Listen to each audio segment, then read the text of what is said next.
call this meeting of the City Council / the CRA Joint Workshop to order. Thank you for attending this workshop on the 21st of October 2025. Keep in mind that City Council workshop meetings are for information gathering and discussion purposes. The City Council / CRA will not vote on any issues at this workshop. The CRA and Council reserve the right to discuss any additional items or deleted items from the agenda. I see we got a very, 1, 2, 3, 4, 5, 6 items on the agenda, so maybe you'll be here for a little while. So, but anyway, before we get started, I'm going to ask Ms. Myers if she'll do a prayer for us, and then we'll do the pledge. Okay. Please. Father God, I thank you for this day. I thank you, Lord God, for all that are here. I ask that you would give each and every one of us your wisdom and your insight. Father, I pray that we would be courteous to one another, that we, Lord God, would hear one another, that we'd have understanding, and that we would make the best decisions for this city, Lord God. And I thank you, Father, that you said that you would never leave us, you would never forsake us, that you would help us in our time of trouble. So we are calling upon you to give us wisdom and insight of how we should lead this beautiful city we call home, Lord God. And Father, I thank you for everyone here.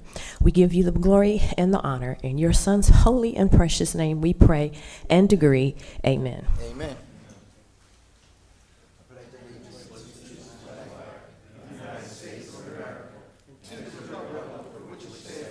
One nation, under God, indivisible, with liberty and justice for all. Thank you. Please be seated. All right. Alternative water supply presentation, and Mr. Matthews, who's handling that? That's going to be Stoney. He's going to be handling that. Okay. And Mr. Mayor, while he's walking up, I just wanted to introduce council to a couple new employees that started today with our economic development team. We have Nathan Norris in the back. He's with Placemaker. He is our new economic development director.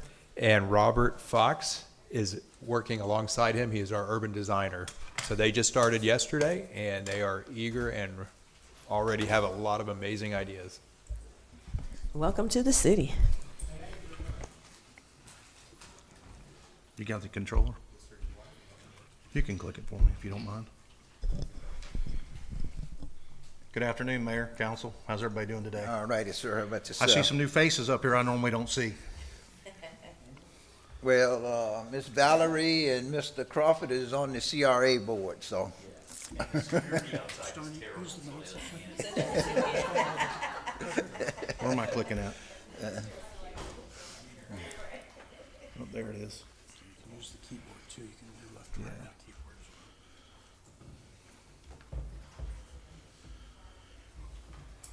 So I'm here to talk about the alternative water supply presentation. So what we've got is we've got a grant from DEP for the city of Clermont and Lake County for $500,000 to explore options for alternative water supplies. So this is going to be a very, very brief update. So just to where we're going and where we're going to get. The next step is to get our engineer on board who specializes in this field. And currently we're reviewing the RFQ, I believe is what we have out there for the qualified engineers that specialize in this type of study. So what we got here on the left is a map of the Wellness Way area. And if you look, let me see if I can get the cursor over there, where the red line is that runs up top, east and west, that's the city of Clermont's utility service area. Everything to the north of that line, adjacent to the Lake and Orange County line to the west, is the city's responsibility. Everything south of that line, which you can see the majority of it, is in Lake County. If you want the laser pointer, just push that. Okay, thank you. So any questions about that? Yeah, can you point out that red line? So I'll be. Right there. See that line I drew in there? That's our utility service Just make area. sure, verify. That's Yep, the one right I'm looking there. at. Okay. And So Stoney, everything north is the cities, everything south is Lake County. Okay. And I don't know all the utility providers, but most of it is Sunshine. Can you advise us on the light green color, the white boxes, and then I'm assuming I that's have no Olympus? idea. It's not my map. I just grabbed it from one of our planners. So just to show. I love your candor. I'm anticipating that's conservation. Is I that know this possible? area down here, Kurt may have to come up here and help me with that. I don't want to put him on the spot, but I believe that's that conservation corridor that we spoke about. But I did see Mr. Parks over there, so he may be able to answer that question too. Putting everybody Well, on. just in our service area is what I'm asking. So, Allison, I think that the two whites, I think the white to the left is Lennar, I think the white to the right is Pulte. Okay, that makes sense. Up that center section where The blue where the is? water is the Orange County, Orlando Conserve 2. The blue only or all of the green? A good portion of that green. Green. And I think it's actually those pieces that are outlined there. And I don't remember, it's a huge piece of property, so. I'm just anticipating I think where it goes we- up and to the left. That area right there, Ms. Strange, that's the area you're referring to? Yes. That's conserve That's too. conserve. Yes. So the areas that we're primarily concerned about for water supply are north of the red line in the yellow and rainbow kind of section, then everything in white north of the red line. I think from a conservation effort though, we need to worry about everything. Yes. Just, this is our responsibility, but Even Lake working with County. Lake County and with Sunshine, I think it needs to be a collaborative effort between all the different municipalities and Lake County throughout this area. I think that's the way we're gonna get most things done, Got it. from a funding standpoint. So as we're talking about alternative water supplies, we're actually looking at solving the problem for everything on this map. That is our goal, yes, ma'am. And the problem is reclaimed or reuse. I'm willing to use them interchangeably for the time being. I know I sound very quiet tonight. You do, I hesitate to yell because the last time I did that, everyone thought I was that's screaming. okay. So we're trying to, or we're anticipating with this study addressing alternative water solutions like reclaimed and reuse for this entire region. Yes. Okay, and do we, or is Kurt here? Can we get some guidance on what kind of uses we're anticipating in the area south of our lines? Just, I think once we get into the study, this is really preliminary. I think once we get an engineer on board, we'll have all the information laid out. And my goal is to have them come back and do a complete presentation okay. to the city of Clermont. And if Lake County wants it for the board, do the same thing. And- So what is it you need from us today? Just going through this to give you an update. And Allison, on those pieces that you're asking about, you can see where your extension road's coming off below that, all that green area, that's going to end up just being conservation land. So if you get the wellness way, there's a wellness way that breaks it up into residential, commercial, and it breaks it up into pockets. And it shows it really well, and then you can kind of see the general districts of where everything's going to be at. So that will help with what you're asking. And why did we cut out on this map everything as you go south to the dark green? Why are we not looking at west of that to 27? What's going on there that it's grayed out? I'm going, That's still county. I was going to say that, I think that was not part of Wellness Way. Remember, Yeah. Wellness Way No, was this is a, the Wellness Way was a area. sector plan, and it is a specific sector. And I think most of that over there is Lake Louisa State Park also. Well, on the left side, but Yeah. south of there as well, that's all going to be Four Corners, Kagan's Crossing. What is the road to the far south? That's, well, 192 doesn't go west, so what is? I guess, so we're looking south of our line, but we're not looking west of Wellness Way. That's where I'm, That's that's where I'm somewhat, That's correct. and is there not going to be development south of the light green and west of the dark green? It is, but it's not part of the sector plan. Okay. Okay, Thank you. that sets the table. So the next one over there is just the application. You see, we started it last year. We got the grant and it ends in '28. So these are the examples, just examples. There's a lot more out there. So we've got reclaimed, recycled, stormwater harvesting, rainwater harvesting, and surface water withdrawals.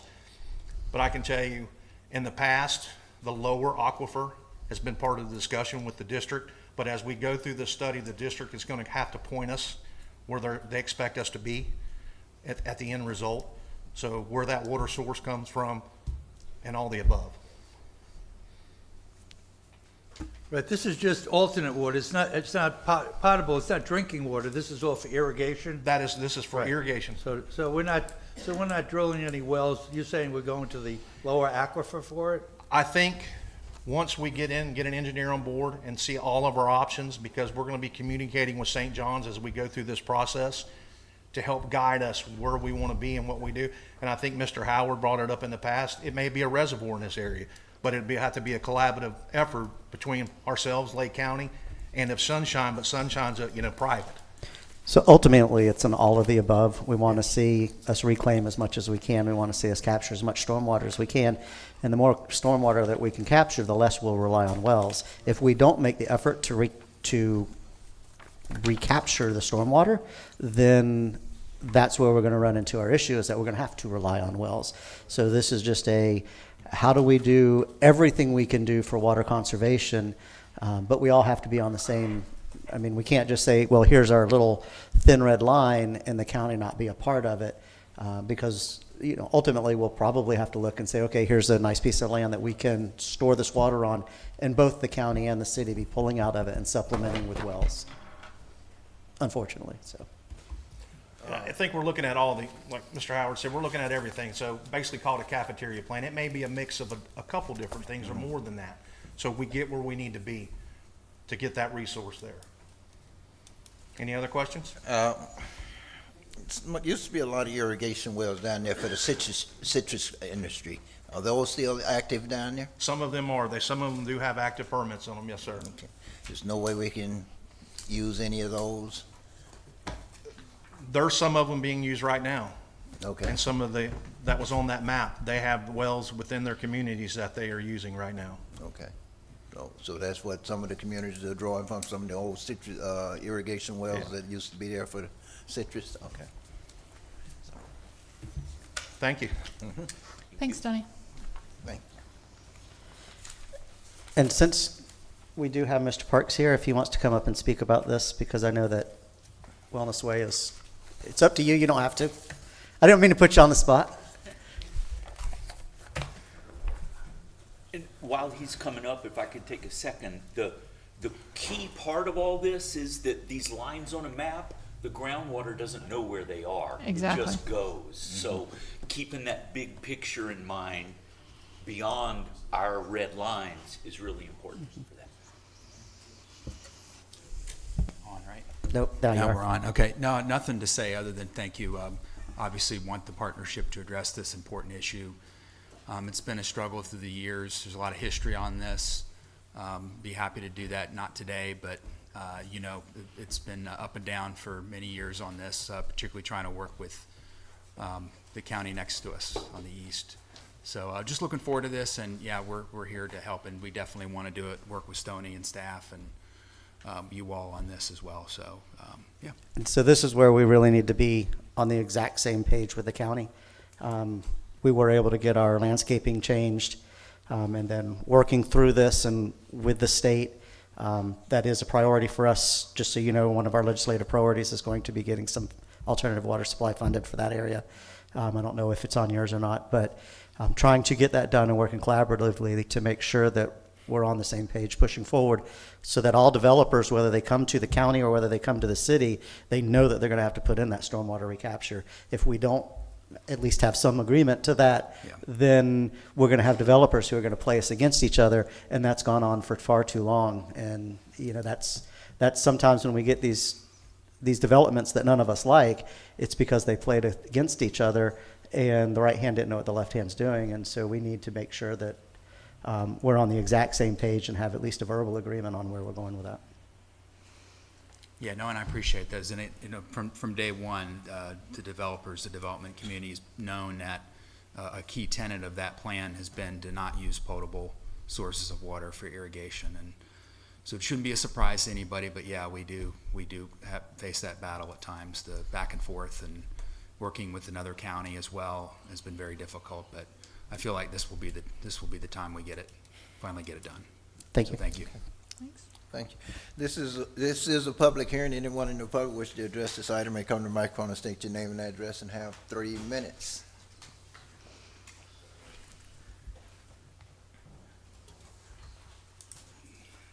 Yes, sir. Go ahead, sir.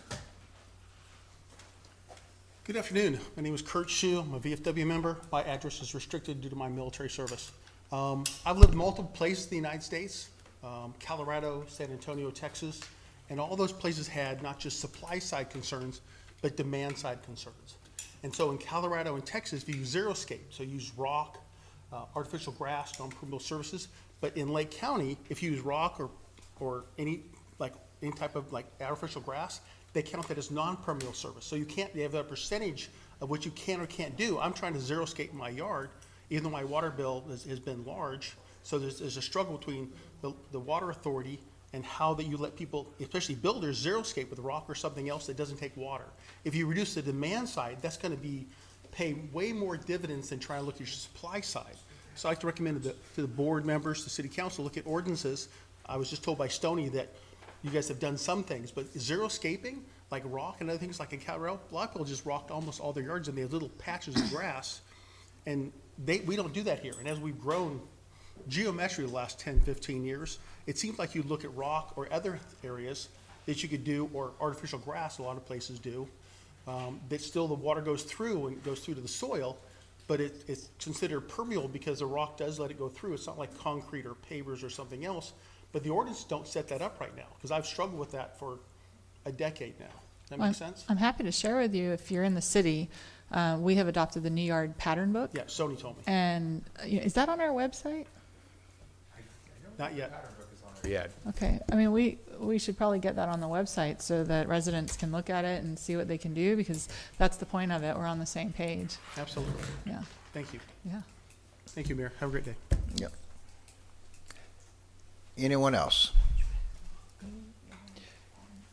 Anyone else? Anyone else? And,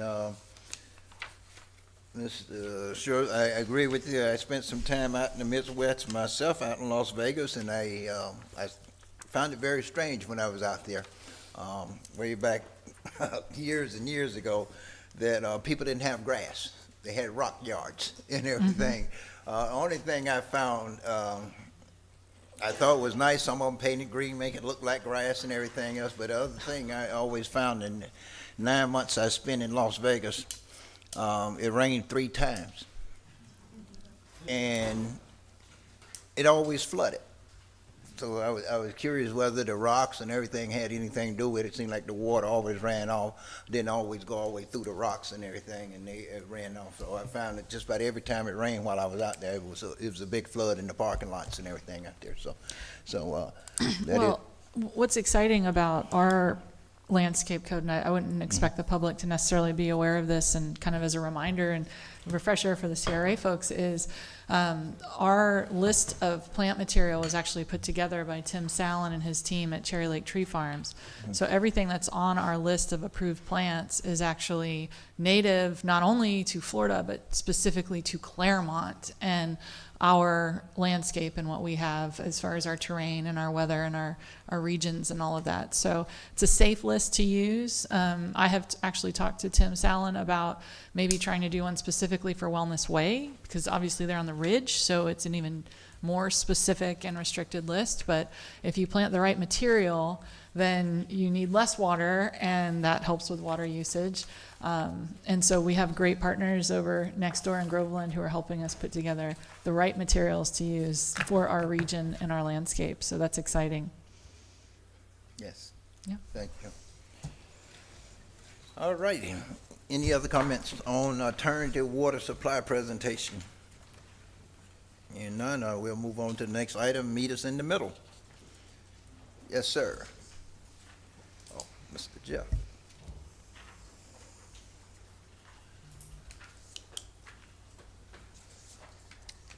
Good afternoon, Mr. Mayor, Council, members of the CRA, and what a great turnout from our community. It's great to see everybody out here today. For the record, my name is Jeff Powell. I'm the principal with Powell Studio Architecture, and we're working with you on the Meet Us in the Middle project. I am joined today in the audience by a few of our team members. Walking up behind me is Mr. Dwayne Booth, principal with Half Associates, our civil engineer. Also sitting next to me is Ashley Perez. She's our lead designer with Powell Studio, and she's had a huge hand in this project. Also, Keith Becker and Ryan Hunt with Perry Becker and Associates. They are our landscape team. So we are excited to be here today in front of you. We're looking to update you on the project, specifically talk to you about the Veterans Memorial, and also answer any questions you have. So the team's here at your disposal. So bear with me as I get started. So in front of you is just an overview, overhead view. And if I can I'm not sure if you can see my mouse on your screens, so I might use that as a pointer if that's okay. So just kind of starting from Osceola Street and 8th. The entry you'll see is the Meet Us in the Middle archway that comes into the Meet Us in the Middle Plaza. There's an icon there, which could be a public art installation that you've kind of may have known as the snow globe, or what we call the Kugel ball, and which is, again, just a placeholder for now to identify a location for some public art installation. We're using the grade of the site to our advantage to create space. So you'll notice this area here, if you're familiar, I'm sorry, this is a little fast, is the top of the hill, and we're utilizing retaining walls and ramps to get down and provide accessible access to the lower level. So we create flattened space called for the reflection pool and lawn, and also integrating the existing seawall to create the promenade, which goes out to a gazebo. And further on, you'll have a fixed dock that goes out to a breakwater, and then floating docks that come down on each side of the finger here. You'll notice that you might see a little bit more on this side than you did in previous ones. The reason of that is that with our property line here, we didn't want to extend over. Also, we're looking at how to take advantage of that breakwater to calm the waters of this area. So we've added some additional spaces over here and taken a few away on this side where the jet skis are. But it also shows you that you can expand this down the road in the future. You'll be able to add slips should you need to, and add onto that breakwater as you see fit. The project that we're really going to focus on right now is the portion of this is the Veterans Memorial. And so we've located that at the top of the tiered seating area. As you know, the Well Foundation has provided a grant for the tiered seating area. And so we felt like it was a great opportunity to integrate the two design elements together. And so what it allows, and I'll show you some renderings here in a moment, is it allows that the two can coexist and serve each other at the same time, meaning that you have an axial relationship from the tiered seating up into the Veterans Memorial, and they can utilize that for presentations as needed to.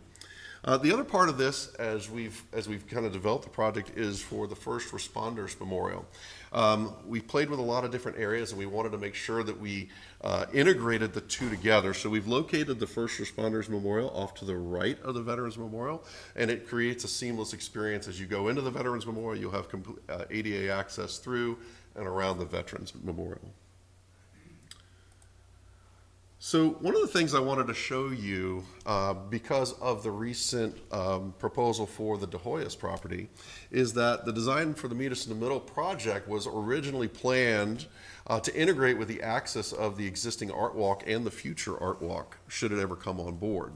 And so what this shows you here is right at this location is the existing art, oops, go back, there we go, is the existing art walk, the De Hoyos property, and the future art walk. And you'll notice that when we originally planned this, we planned for it to serve on access for that future development should it come on board, which may now actually be a possibility, which is exciting. So the gazebo serves as the terminus or the focal point of the end of that axis, and that was the purpose of creating that piece there.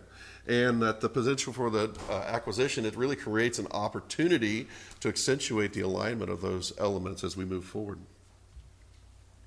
So just going to run through some images for you to kind of give you an idea of where we're at and give you a different perspective. So you'll notice here, the Veterans Memorial is on your left, and you'll notice some integration into the First Responders Memorial. We'll have more images for that so you can see how that comes in. The tiered seating area would be built of turf, so it would be easily maintained. We've got grassy areas along the main promenade area here, and also some turf areas up here where we'll see a lot of activity for the public art installation, and the restroom building, which is kind of tucked in right there in the notch, and we'll show you a little bit more of that later. The gazebo is designed to match the Clermont architectural standard, the Florida style. You see another little view of it there as well. So as you come through 8th Street, down through the Meet Us in the Middle Plaza, you actually have ADA access to get through down to this level via this pathway, and also down to the lower level around this direction as well. There's a public restroom that we've integrated into the hillside, and the purpose of that is so that we didn't block the view from Osceola Street and have a building sitting there that would impede that visibility. This is the view you've probably seen before, but it's the archway and the gateway going into the Meet Us in the Middle Plaza from 8th Street.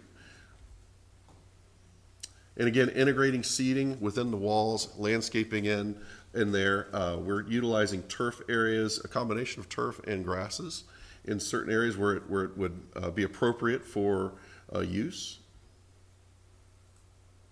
We also are trying to keep in mind safe spaces in terms of SEPTED and those kinds of design standards, where we're looking at how do we integrate and utilize the walls to not create dangerous spaces. So we've pushed this area back a little bit so that it creates a good visibility from left and from the waterfront and down the stairs as well. This is the integration. So again, we're not modifying the existing seawall. We're utilizing the existing waterfront edge there, and we're tying the new promenade entry into it. The promenade will be a fixed dock again, and then as it fingers off into the central areas where the slips are, those will be floating docks. Each floating dock will transition from the main dock with a gangway and transition down. This will be the same material that was utilized in the boat docks. We're also looking at the breakwater, which to be a little clear, to clarify that visual for you a little bit, it's not necessarily a wall. It is a floating platform that will calm the waters. We'll have a railing at the end. So you'll be able to utilize the circular area of the promenade and also the end of the breakwater for fishing activities and recreation as well. Originally, we had planned for some personal watercraft floating dock systems, and those are what you see on the side of that location there. And then integrating a water feature within it. Originally in our plan, we had looked at utilizing some of the area for stormwater. We found that as we got into it, that it really didn't give us the capacity that we needed, but we wanted to integrate and utilize that area for a really nice backdrop. So we've created a small pool area. What it allowed us to do also was lower the bridges and integrate them in for cost reasons to get us down in, so we weren't engineering those that overhung the water feature. So we've shrunk that down just slightly and integrated those bridges to get down to the lower level. And this is the view looking back at the main lawn area and green space. And then to our outdoor tiered seating area. So again, this area was one that was awarded a grant from the Live Well Foundation and for the tiered seating area. The Veterans Memorial is integrated at the top of this area, and the First Responders Memorial off to the side here.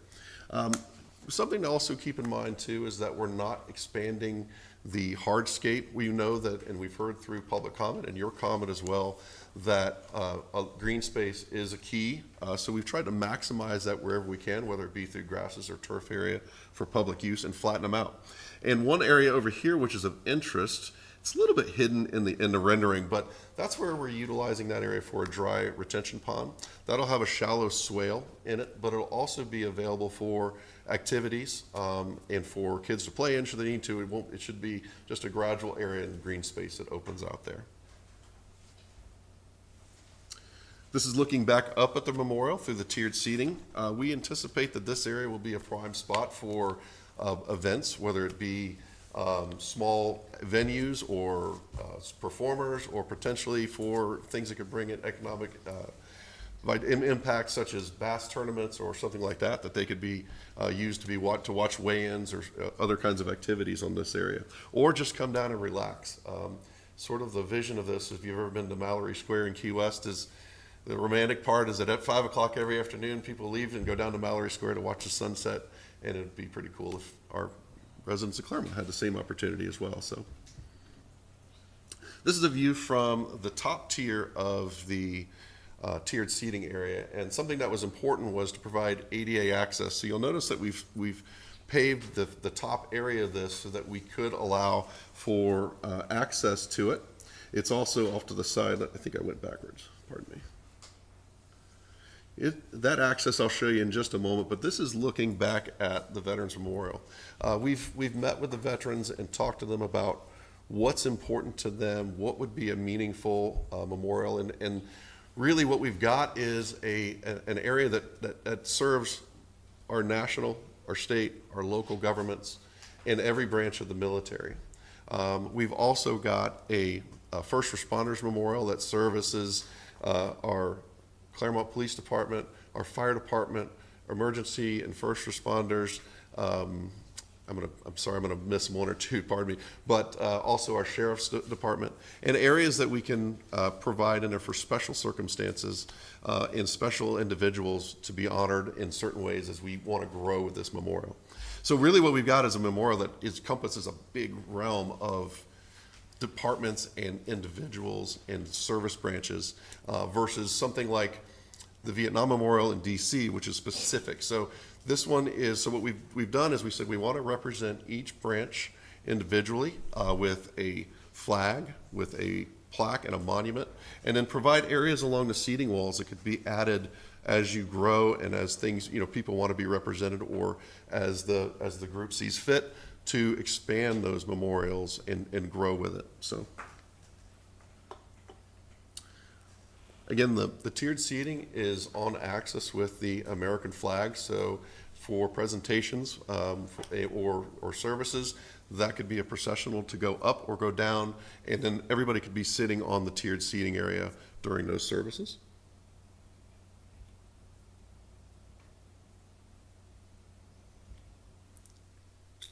And into the memorial for the first responders. So we've got Lake County EMS, Clermont Police Department, Clermont Fire Department, Lake County Sheriff, Lake County Fire Rescue, and we've represented areas and designated areas on a small wall that serpentines around through this space.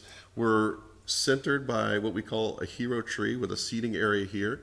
And it just is more of a passive memorial or a journey to allow people to visit as they go along the trail, as they come up from the east, or they're coming other ways, or they come to the memorial itself. So it actually has access from the Veterans Memorial through this side, and from direct access from the trail. There'll be a couple steps due to grade as we get there, but the ADA access actually comes around through this side on this area. So again, as this area grows, and whether or not we have different departments or different people that we want to honor, there'll be wall space there for it. There'll be areas around the seating. Monuments could be added into the green space, etc. And again, another view looking up towards Osceola Street, so you can kind of see how it comes back in. Something, you'll see a lot of landscaping in our renderings, and really that's purposeful. And to the previous point that we had, our goal and our specifications are geared towards Florida-friendly, Florida-native landscaping. So we want to make sure that it's easy to maintain and that it follows the pattern book and those specifications. This is the access from the trail going down to that first tier. It's basically just a sidewalk that kind of serpentines through the area and allows you to get down to that first accessible location for the tiered seating. And then lastly, what I really want to address to everybody today and talk about is our cost estimate for the project. There's been a few numbers that have been talked about, but with the help of my team and our staff, we've put together some budget numbers that we feel are appropriate for the project as we move forward with the addition of the Veterans Memorial in it. You'll notice that we're looking at fixed floating dock systems piles for the breakwater, site utilities, hardscape paving. This would include landscape, irrigation, plantings, and lighting. And so right now we're looking at just under 12.5 million is our estimate for the project and the budget that we're working towards.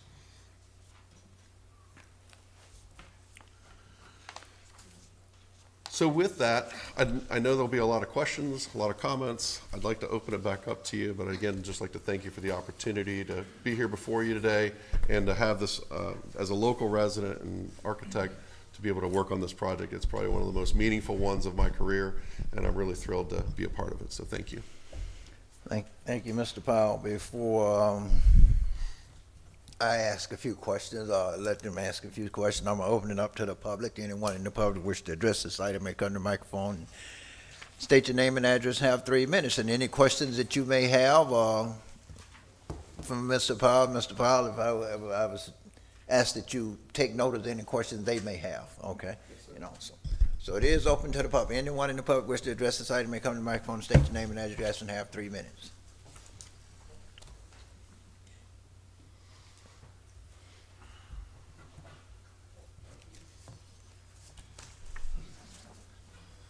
I guess I was nominated again.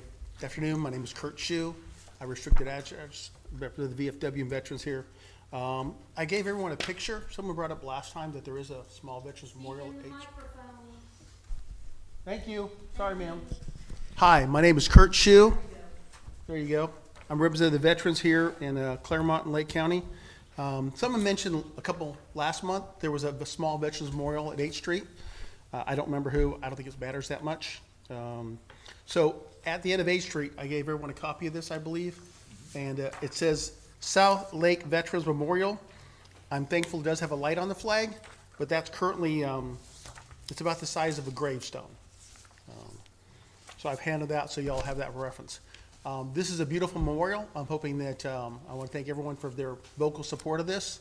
I realize there probably are some funny concerns, but I think that it would be amazing and it would bring traffic into downtown Clermont. Thank you all. Thank you for your service. Thank you.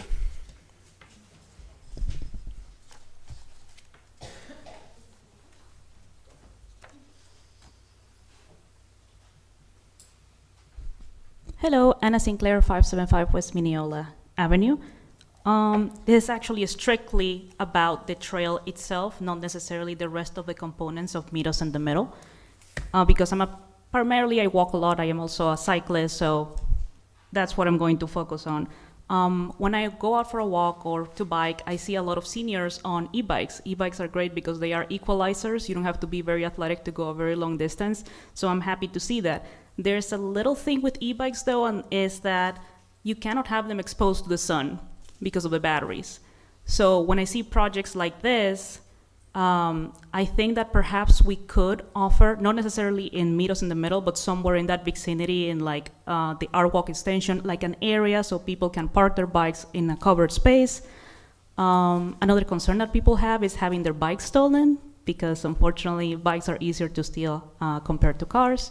Other cities offer something that is called a bike valet, which is an area where you just drop off your bike and there's going to be volunteers there that are going to be watching your bike. So to make sure that it's not stolen, it's a free service, and it can easily be manned by volunteers. So just throwing a couple of ideas so that we can pull people out of the trail into downtown Clermont so they can have a good experience and not have to worry about, I don't know, their bike being damaged or stolen.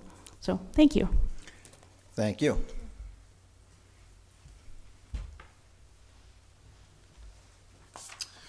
Good afternoon, I'm Dwayne Orth. I'm the post commander for the VFW, post 5277 here in Clermont, 855 West DeSoto Street. Would, again, just kind of want to put that out there that I think this would be a very beautiful thing to have for Clermont, and I think that Veterans Memorial is very important for the veterans in the community around here.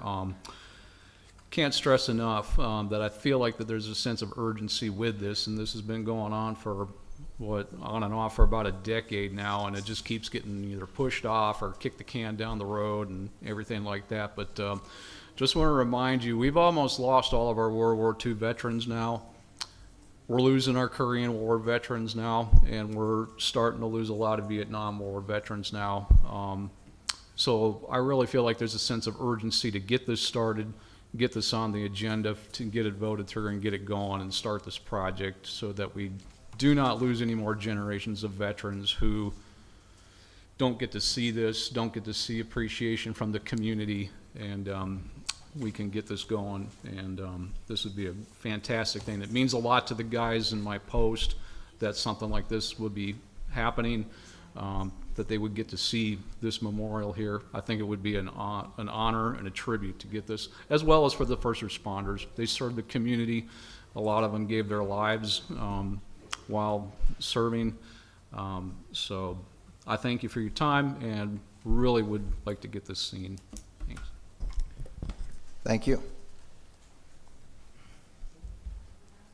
Anyone else?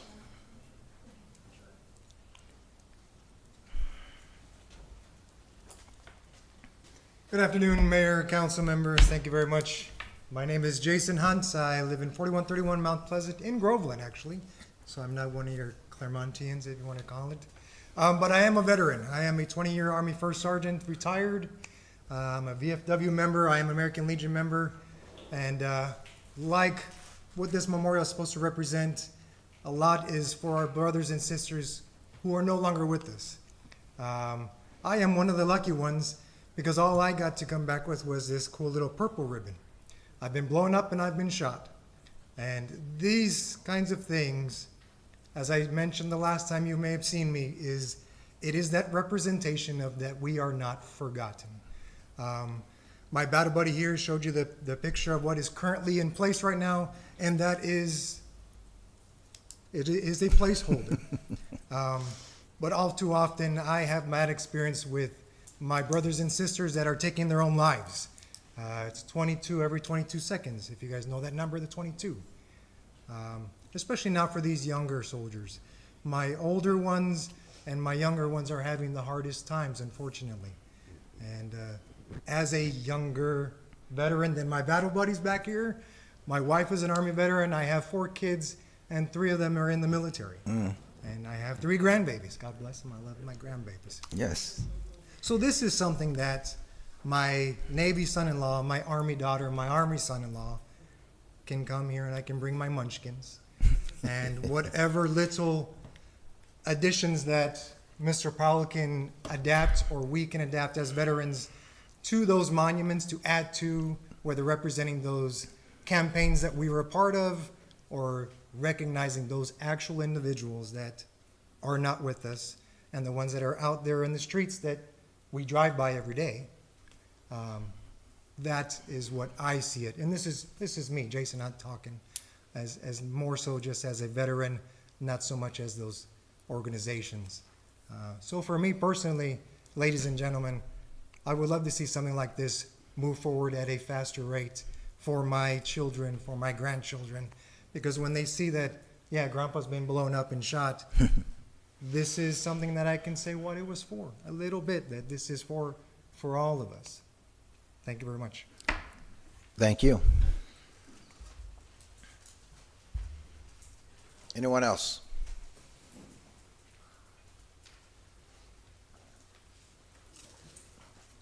Morning, my name's Mark Kolak. My address is not classified. It's 3658 Rolling Brook Street. I too am a vet. I'm also a businessman. We moved here 15 months ago. We chose Clermont. One of the reasons we chose Clermont or all the other places we considered retiring was the vet community. You have an excellent support here for veterans, but this has been kind of astonishing to me to see that this thing's been kicking around for 10 years with everything we've been through in this country. I too, my son served, my dad served, all my uncles. I love going to cities. When I travel all around. I travel all around the world. I was just back from Luxembourg visiting Patton's gravesite there. I love to see monuments in cities. I love to see the respect and the appreciation that cities show their veterans and their first responders, by the way, here. It really speaks to me that the city cares, people care. And it is an opportunity. I got grandkids. I want everybody to come here, and I'd love to see, as this gentleman said about, see this. I'd like to show it off. This is Clermont. You got beautiful arts and crafts. You got the theater. You got the sports complex stuff that's just going full tilt here. You've got a lot of great things going, but you're missing just a little bit of this here. So if we can break ground pretty soon, that would be awesome. That would be my question. When do we break ground? Other than that, thanks. Just appreciate it. Thank you.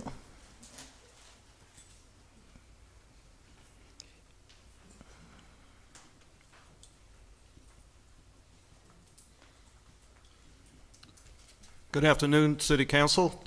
My name is Robert Mock. I live at 270 Division Street in Clermont. I'm also a 28 career Navy veteran and a submarine sailor. Several years ago,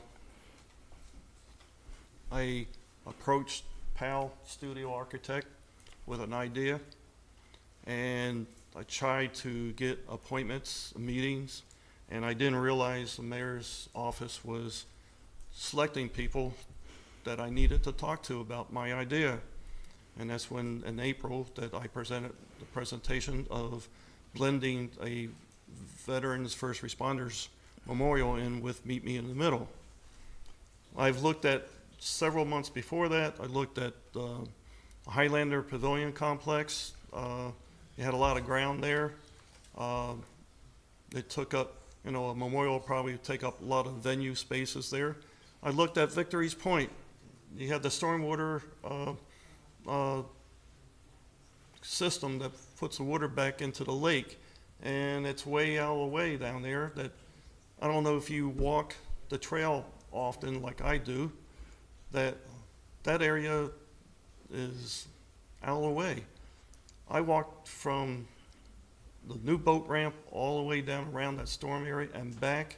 I meet people mainly at the 8th Street area.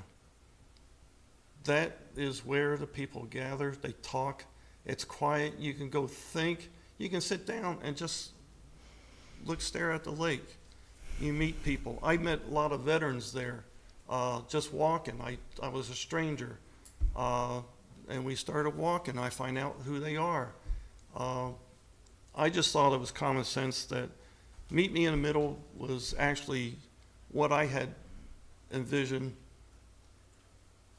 to scale down what I thought should be to Meet Me in the Middle. So the footprint was right. I just feel that the Live Well Foundation and the Veterans Memorial and First Responders is respect, allowing people to go there and think, talk to God. Sat there, it's a quiet spot. All along that, you say good morning to everybody. You say hi, you get to know their names. But it's Meet Me in the Middle. It's a great spot to get to know your community. So I would implore that you make this project happen. There's a little saying that, you think a veteran, and usually you get a response back from the veteran says, well, thank you, it was an honor. You ask me, you thank me for my service, my response is going to be, you and your family were worth it. Isn't this First Responders and Veterans Memorial worthy of our veterans? Thank you. Thank you.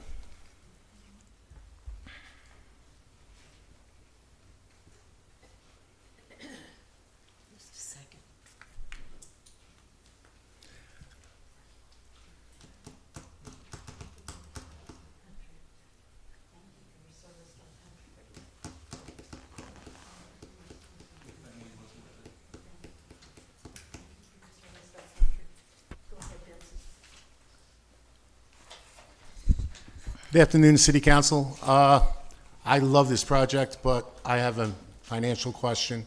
How many phases is this going to take to build?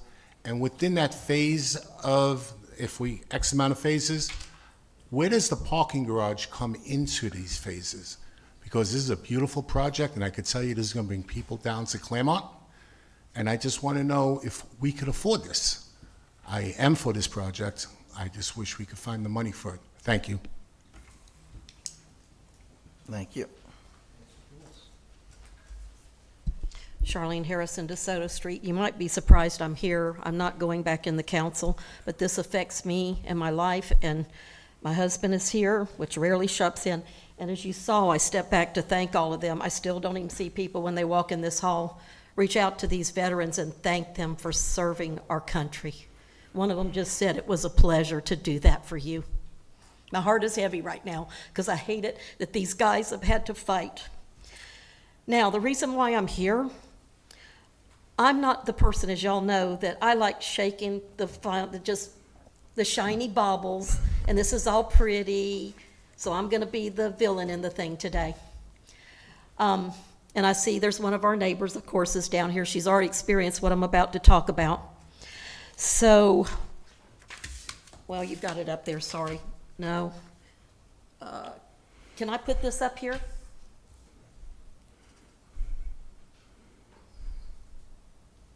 And expand it. Don't take my time away. Okay.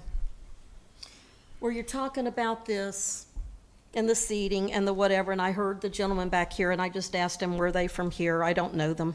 But none of them live downtown. Not one of you on this board lived downtown except for her. She actually had to call a business because they had the outside amplified music that was going over there to her house. We have lived hell down here. Now, the only person I know on this board understands this is because it's Tim, the mayor, only because he's been here so long in town. He's got all of his friends, family that would fish on the pier. And this may look all pretty to y'all, like Disney World and everything. Sorry, Chandra, I know she loves Disney. Disney World's down there. It's not down here. And these veterans, where Mr. Mock said it one night, I took 2 years ago, and I have 3 pages worth of people going down by the pier when nothing was getting done. And I said, what do you think about this? And then they've got some proposals. They want to put boats down there. I couldn't find one in the 2 days I was down there with 2 people helping me. One was down at the boat ramp. I was down at the pier. I chose it. Now, I know, Todd, you've been hell-bent and pushing boats and boats, and y'all want a marina, and we stopped a marina. Ask Bobby Poole. He said only God and the governor will stop a marina. Well, the people were in this hall out there down the street that night. My neighbors and everybody around here in this old downtown that we live here, y'all have forgotten about us. So the only thing we can do now is litigate this stuff in court, which is probably what we're going to have to do because the neighbors have given up. Coming in here doesn't work. They can't come here anymore. And by the way, sidebar, the whole parking lot is filled again with all the public that comes down here.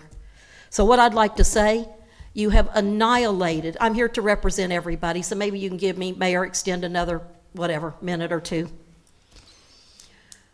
I didn't want to come down here. I really didn't. I'd rather clean the bathroom than come down here.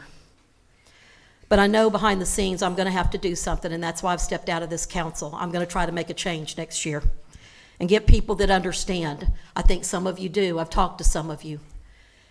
Why are you taking away everything that is historic to this downtown? There is no historic downtown. Buildings have gone down. New stuff has gone up. This pier, and here's my husband who will come up behind me that rarely comes in here because it makes him sick to his stomach. We got 5 generations now here in this town with the 4th Cashwells. His granddaddy, great-granddaddy, all of them fishing on that pier. Tim knows this, all them old-timers coming from Lincoln Park.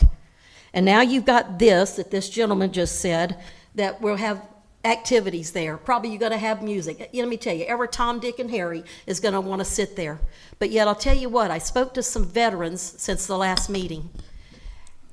And here's what I learned. That day that I was down there taking those petitions, I interrupted a man that was leaning over the rail. I didn't realize he was praying, and he had scrubs on, so I thought he was from the hospital. Well, he was, but he's an associate minister. And he said, the only place, ma'am, I can go to hear God is down at this lake, because everything downtown here is loud. Y'all got amplified musics on every one of these businesses. You've got the alcohol flowing, and yet you're going to take away the last precious place. Now, bathroom's fine. Veterans should have their thing. What's the other thing? I don't know, first responders thing. But we could save a whole bunch of money. Why are you not leaving it alone, putting a plaque down there, putting Ms. the Ford, pier back? Take 30 seconds and wrap it up. Why are we doing this? Why do you want to erase all of Clermont's history? Your kids, Allison, are never going to know. It's only going to be in a picture that's sitting at my house, because I've got an archive like y'all can't imagine, that his grandparents saved. We're living in their grandparents' house with the pictures that y'all are going to annihilate. And my husband, heart sick today. It's wrong. And Todd, it's wrong. You're not the guy I knew anymore. Thank you, You really Ms. aren't. Forth. I know Thank you're you. running, but come on. I don't want to hear boom, ba ba ba ba ba ba ba. Thank you. Yeah, and hear the boats out there when I'm out there praying, and maybe one of these veterans are down there maybe thinking they're going to take their life. And that's the place they get to go, that we've got that precious thing, that she is in our Ms. Forth. hands. We are her keeper.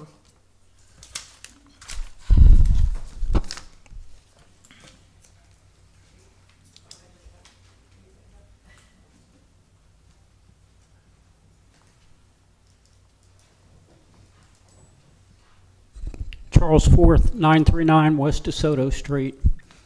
I'm in the middle. I understand that the city wants to move forward, but you can't move forward disregarding your history. The 8th Street Pier has been around for probably 45 or 50 years. Before we got to where we are right now, that was a focal point. That was a way for people to go and collect and catch fish and feed their families. And we're losing that mentality, looking beyond the human nature of what this council needs to be doing. We forgot about the citizens. We want to bring all these people in, but you've lost the citizens. You've lost the ability to hear what they have to say. And it's time you open your ears. It truly is. They've done an outstanding job with this presentation. My only problem is, if you've got a memorial site, why do you need to bring boats into it? If you're trying to replace an 8th Street Pier and make this the moniker for it, how are you going to fish when you got boats on both sides of the pier, out from the pier? Use some common sense. Don't drop your history. There's no need in it. If we're going to do something like this, and you're going to put floating docks out there, you need to learn from the past. The last floating docks the city put in the lake ended up in front of Victory Point. They broke free from Hiawatha Park. Half of it sunk, half of it floated over there. If you're going to have this type of setting, then it should be pay to play. We do it to the softball teams, we do it to everybody else, but they can put in at Hull Landing and drive around here and use our amenities free of charge. Why? The taxpayers shouldn't be funding this thing. They shouldn't, because 90% of them don't own a boat. 90% of them are struggling just to make their daily bread at their own home. But we're giving free stuff for nothing. And it's time we start thinking about this stuff. Thank you. Anyone else?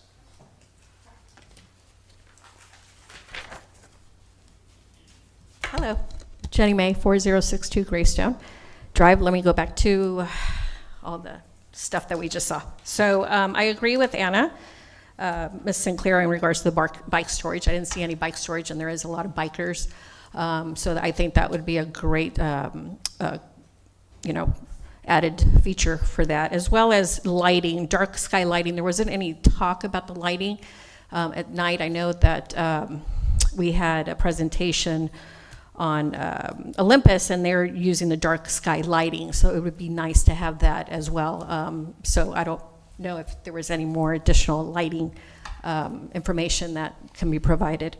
Water stations, I didn't see any water stations. It would be great to have the ones where you can kind of put your drink, cups, I didn't see that. And then in regards to the tier seating, I think it's great, honestly. A lot of us do Pilates and yoga. It would be nice to have a group out there to do that. I think the seating's great for that, to get a crowd out there for that. And what is the other one? Oh, and then on the bricks itself, have you guys ever even thought about doing a bricks dedication fundraiser that goes either towards the project itself, or it can be donated to a group as well? We just did one at our school, and it did raise a lot of money. So I saw a lot of bricks in the picture. So that's just a thought. So that's it. Thank you very much. Thank you. Anyone else? This is a public forum. Anyone in the public wish to address this item may come to the microphone, state your name and address, and have 3 minutes. Anyone else? Seeing no one else, I'm gonna close public comment. Mr. Jeff, I know in a previous presentation you made reference to bike racks as well. We talked about lighting before, and I think one thing that was just mentioned was the water station. I don't think we ever talked about a water station, but I know the lighting, bike area for parking bicycles and everything was talked about before. Yep, So. I can address that if that's okay. We did, and so when we first, in the very beginning of initiating this project, we met with several community groups, local downtown businesses that were involved in running and cycling, and trying to get an idea of what's important. And while I'm a fisherman, I'm not necessarily a cyclist, so I wanted to find out what would be important to them. And so what I learned is that having a place to come down and visit this area, the Meet Us in the Middle Plaza is supposed to be an iconic place where you've reached a destination. It's the center point between the Coast to Coast Trail, and it's an Instagrammable location. They want a place to store their bikes within view and not necessarily have to go drop them or lean them up against the wall. So we did integrate some bike parking and storage behind the archway right here. So I don't know if I have let me go back. Pardon me for cycling through these. I think it was very early on. The entry feature to 8th Street and this area here would have some bike parking and bike storage right behind that, so that passersby could stop, put their bikes in a secure location, still within view, visit Meet Us in the Middle, or work through the park and then go back. Water stations, to your point, are located right there at the restroom. So we didn't show a bottle filler, but if that's something that the council would like, we could certainly look at it. They are not very vandal resistant, so something to think about there. And then the last one, Mr. Mayor, if you would refresh me, was dark sky lighting. Dark sky lighting. We have not. Clermont doesn't have a dark sky initiative for downtown. We have not looked at that area, but we obviously will be looking at photometrics to make sure that the park is lit, that it is safe, and that it meets light levels that meet CPTED requirements. CPTED is crime prevention through environmental design. So we want to make sure that we look at those principles as we design it, to make sure that we don't have dark spaces, but we also will be very conscious of what light if any is projected upward too. I know in our previous conversation, we did talk about some lighting along the docks and some around the memorial. Of course, people got to keep in mind that the flag has to be illuminated at night. All time. At Yes, all sir. times at night, so you will have that lighting at night along the memorial and everything. I don't know, did I miss any? We talked about like any other concerns or question. Let me say, and Mr. Forth, you're right. Fishing is one of the big things off that pier, and that's one of my main reasons. And I would like to see this project pushed ahead. as soon as possible to get that pier back so people can fish. I don't think adding boats out there going keep the people from fishing. I have people right now, actually, before the last storm, they was actually using their boats to get to the old pier because they couldn't walk on the pier, so they were boating in, using their boat to get to the old pier and fishing from the area, because they couldn't get to the boat, fishing pier because we had it locked off so long. And that's my thing, is to try to get that pier back open. I mean, 8th Street Pier been an icon of this city now. I say for over 30 years. I think it was built way back in the 80s, and that's one of the problems that happened with the pier, was the fact that it was built so long ago. The structure became insecure, and we have to replace it. We moved it over there. One of the reasons for moving is to line up with the Art Walk, it's also as well as to somewhat create a new project, I guess you can say. So there's a pot of money that we can use for a new project, and called recreation impact fees, that we can use some of those monies by moving and doing what we're doing. It freed up some of that money and say, yes, we can use it, so we don't have to totally pay for this out of general funds, okay? Ms. Forth, I hear you're concerned about amplified music, but as always, downtown and anywhere else, the ordinance in place for amplified music and sound will still be in place. One of the things, if you notice in the tiered area, it is not a pier or bandstand area or anything. It's specifically tiered area. I think I may have to have Miss Kirkland come up and speak to that, if I don't mind, if she doesn't mind, and why we have to specifically say tiered area, because they've actually her foundation Livewell have actually granted us $1 million for that area to help with that. If she doesn't mind coming up and speaking why we can't call it a theater, okay? Well, and I want to recognize the chairman of the board of the Livewell Foundation, who's also here. Thank you for coming. Yes, we have our chairman of the board, Mr. Rodney Droughty. Thank you for your service. He's a volunteer leader. Donna Kirtland, Livewell Foundation. I personally reside at 3122 Anquilla, and the Livewell Foundation is in the National Training Center. So the board of directors for the Livewell Foundation really does like to distribute the funds specifically for health and wellness initiatives. When the initiative for the tiered space came up, the idea was not economic development, and it is not tourism. The idea is to have a place where our residents can access the waterfront. Not everybody has a chance to have a waterfront property. As well, they wanted a place that they could have reflection, mental health, collaborative group activities. I love the fact that you immediately saw what that can do for the community. The idea of it being tiered seating and not an amphitheater is exactly that. It's not there just to be an entertainment venue. That would also block the view. And we did go back and forth about what it would look like if we used actual grass versus actual turf. And based on a number of research ideas, the drainage for turf, the ability to have the water come through, no need to use pesticides, all of that was very green oriented. In addition, the ADA access. For the front to be able to have ADA access for individuals who have any number of disabilities, that also appealed to our board of directors. And that is why they agreed to fund a project of this magnitude, thanks to the vision and the leadership of this council, so that our whole residents of South Lake, specifically Clermont, of course, but South Lake as a whole, would have access to something that's meaningful and thoughtful for the residents. So we're very appreciative of your leadership, appreciative of everybody's input, and I hope that answered all of your questions. Yes. Yes? Thank you. I think so. As I say, we cannot call it an amphitheater, okay? It's tiered seating area, and then because of the funding. And as I say, they've already granted us $1 million for that portion as well. There was another question that I looking at my notes, fundraising for bricks. There's been a committee with veterans and everything, been working on this project at the veteran memorial portion of it, and talking about different aspects of it and how to go about funding.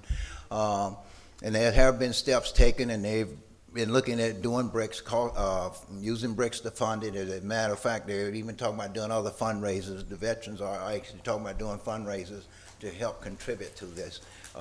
While I have no problem, as I told them in the last meeting we had, I have no problem with the veterans contributing to the funding of this and everything, but I think this is something the city owe our veterans and as well. But we would take any donations they're willing to give and everything, but it's not one of these things I'm gonna try to force on our veterans to try to fund, okay? So I think we can fund this, but just to answer that question, yeah, bricks have been talked about and other things of fundraising of mechanism to try to raise funds to help with the memorial, veteran memorial. I think that, let me answer this, I've heard a lot of talk about $15 million, $16 million was initial cost. This original project, when we first started talking about this project, I guess it was 2 years ago for me, when we came up with the Meet in the Middle project and moving the piers and adding the boat slips. It actually, the original cost was between 6 and 7 million, was it, Jeff? Closer to 8 to 6 9. or 7 million, about 8 million. Now, over the years, it's gone up, and as you can see, right now, we're still looking at on about 12 and a half. So this 15 and $16 million, I don't know where it's coming from. Tim, I can answer that because that was me who said that. And that answer comes from your impact fee study. So it's the study that you voted on, and it says that it's 15 million. So those recreational impact fees that you're talking about were dedicated to go to this to the tune of $15 million. And I don't think that the residents who are paying those impact fees would be very happy if we were to tell them that we were just making up numbers. So that number, that's where that came from, is because that is the number that the city put forth in our impact fee study that was voted on and approved by this council, and we continue to collect taxes on. So I think it would be a little bit disingenuous to say that it's not going to reach that amount, and could be a problem. We don't have our city attorney here to let me know that, but I would be very concerned about breaking from that number. Well, that's why we have the engineering, that's why we're sitting here, and this is the cost, and this has always been the cost I looked at was what we based upon previous engineering and where we was at, and of course, given at the time when we took the first amount that came in when we started the project, Veteran Memorial was not a part of it, and the Veteran Memorial was not added to this to try to push it through, okay? We were looking, because as a veteran myself, a 22-year plus veteran myself, I am very embarrassed about the fact that if you walk through the city or you even look at this memorial that we have sitting down at 8th Street now, or the other veteran memorial we have sitting over on Crystal Lake, over at Crystal Lake, it's an embarrassment. As someone stated earlier, I travel around the state and go to different places, and I walk in and I see they nice memorials to the veterans all over the country and everywhere. And then I come back into my own city where I'm a veteran, I was born and raised a veteran, and people doesn't realize how much this city gave to the military. I bet 90% of you sitting out there in the audience didn't realize we used to have military barracks sitting over all of 12th streets and everything years ago during the during the wars and everything, where the Catholic Church is sitting at. We had a very big presence in the war and military presence here in the city of Clermont years ago. And a lot of people doesn't realize that. For me to come back and see this is what we're giving, I was embarrassed, so I started looking with the previous city manager. We started looking for different places that we can put a new memorial, a real memorial out. And of course, as it was stated, we looked at over at Waterfront Park, looked at a lot of other places, and I'm gonna be honest, I don't even know who came up with the idea of putting it here at the Veteran Memorial, at the Meet Us in the Middle. But when it came to me, the idea came to me, and they talked to me about it. I liked it. The concept that Jeff presented to me was great. So I think it's a great location, because of the visibility, the trail there, and the location, and this is the Meet Us in the Middle project. You have people coming throughout the state on the trail going coast to coast. So a visibility, I think it's a perfect location. So that's why I've bought in on it. And I think one of the other questions I'm looking at here was in phases. Can we do this in phases? And how many phases can we do it take? And Sure. how long? Sure. So we are sensitive to the fact that we know that there seems to be a push to get this project moving and get everything started, whether it be with the docks or with the park portion of it. I've kind of said the saying that, you know, we really need, we got to bake the cake before we can slice it up. Right. However, with our team here, we know that the biggest delay that'll happen is we have to go through the Army Corps of Engineers for approval of the docks and due to the land lease through the state. We are close to a point where we can break the dock portion off of the land piece and start that permitting separately, and start that. It would cause us, and Dwayne can probably speak to that a little bit further, but it would cause us to go through one more entity than we would if we permitted it all together. But yes, there is a possibility to phase that and speed it up. Also, once we have everything works, we want to make sure that the whole park design works cohesively, so that we have ADA, and we should make sure that that is figured out. And that everything's designed, then we would suggest that then we could sit with the council and determine what is the priority. Is it the memorial, the responders, the tiered seating? Do we want to hold off on the others? And then what additional work do we need to do then to tie it together to make sure that once that first phase is done, everything else works appropriately? So how long, because I know that I've talked with you already on this, so just so everybody else is clear on how long that permit's going to take, how long is state and Army Corps going to take? I'm going to let Dwayne answer that if I can. Good afternoon. Dwayne Booth, Half Associates, 902 Sinclair Avenue in Tavares. The Army Corps is a long lead item, and it's going to take at least 12 months. Jeff and I worked on one with Lake County recently on Lake Apopka, an overlook area, and it took right at that 12-month mark.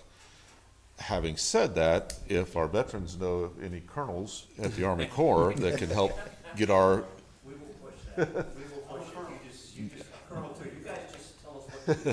get us to the top of the pile. Literally, I forget the colonel's name that we had before. I think he's passed away, Lee something.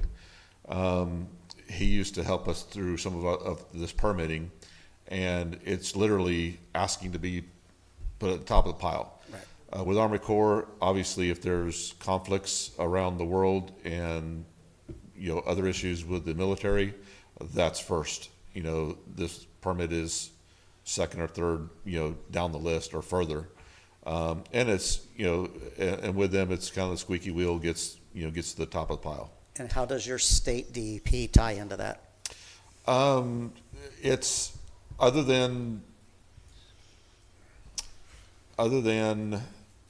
they want us to work with Army Corps, this is beyond I forget what the acronym stands for, SPGP. There's a threshold where Army Corps has delegated to DEP. Smaller docks could be permitted by DEP. Right. This far exceeds that, so we do have to go to Army Corps with that dredge and fill So permit. DEP is just going to be in concert, so we don't have to worry about a secondary. Yeah, they'll run concurrently, side by side. Okay, that's what I was wondering. DEP probably will take about 6 months. And right now, we're looking at going to St. John's as an entire project because the land portion has a stormwater component and the docks are ancillary to the overall park. So that would be under St. John's jurisdiction. If we split it, St. John's may still want the docks, we're not sure. We haven't had that discussion with them yet because we're not sure which way you guys want to go. But there is a possibility that we would go to DEP for the dock and Army Corps for the dock if the project split, and then all the landward stuff would just be St. John's water management permit. Okay, thank you. So for me, from the beginning when this first was brought out, that it was explained to me that it would be done in pieces because of the way that the money was going to come in from impact fees, and that it would take numerous years to get to the point that this could be done. There were some questions about floating docks. When this was first approved, I believe it was 78, 75. There was some enormous amount of docks. They've cut it in about half. Whether we like docks or don't like docks, we have a lot of people who want to be able to pull their boats up to go to downtown. How successful that'll be, I don't know.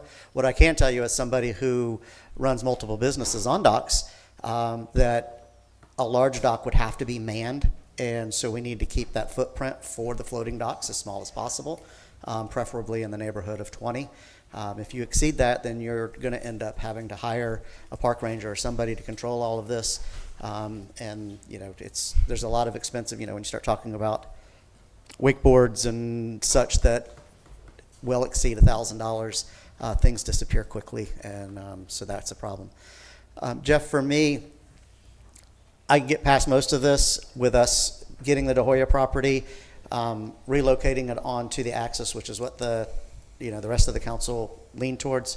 I pushed for it to be on 8th and lost, so I'm good with that. As long as we get the 8th Street, which it appears that, or excuse me, as long as we get the Art Walk, then it makes sense. So, and that appears that is going to happen now. So, I can give on that part of it. The part that I'm still going to have an issue is the pool and reflection and all of that.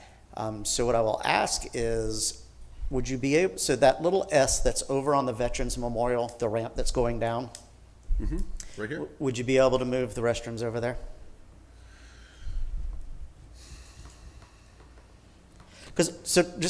So everybody can hear me out where I'm at with this, is that entire pool reflection lawn area, I'd like to see some type of interactive art.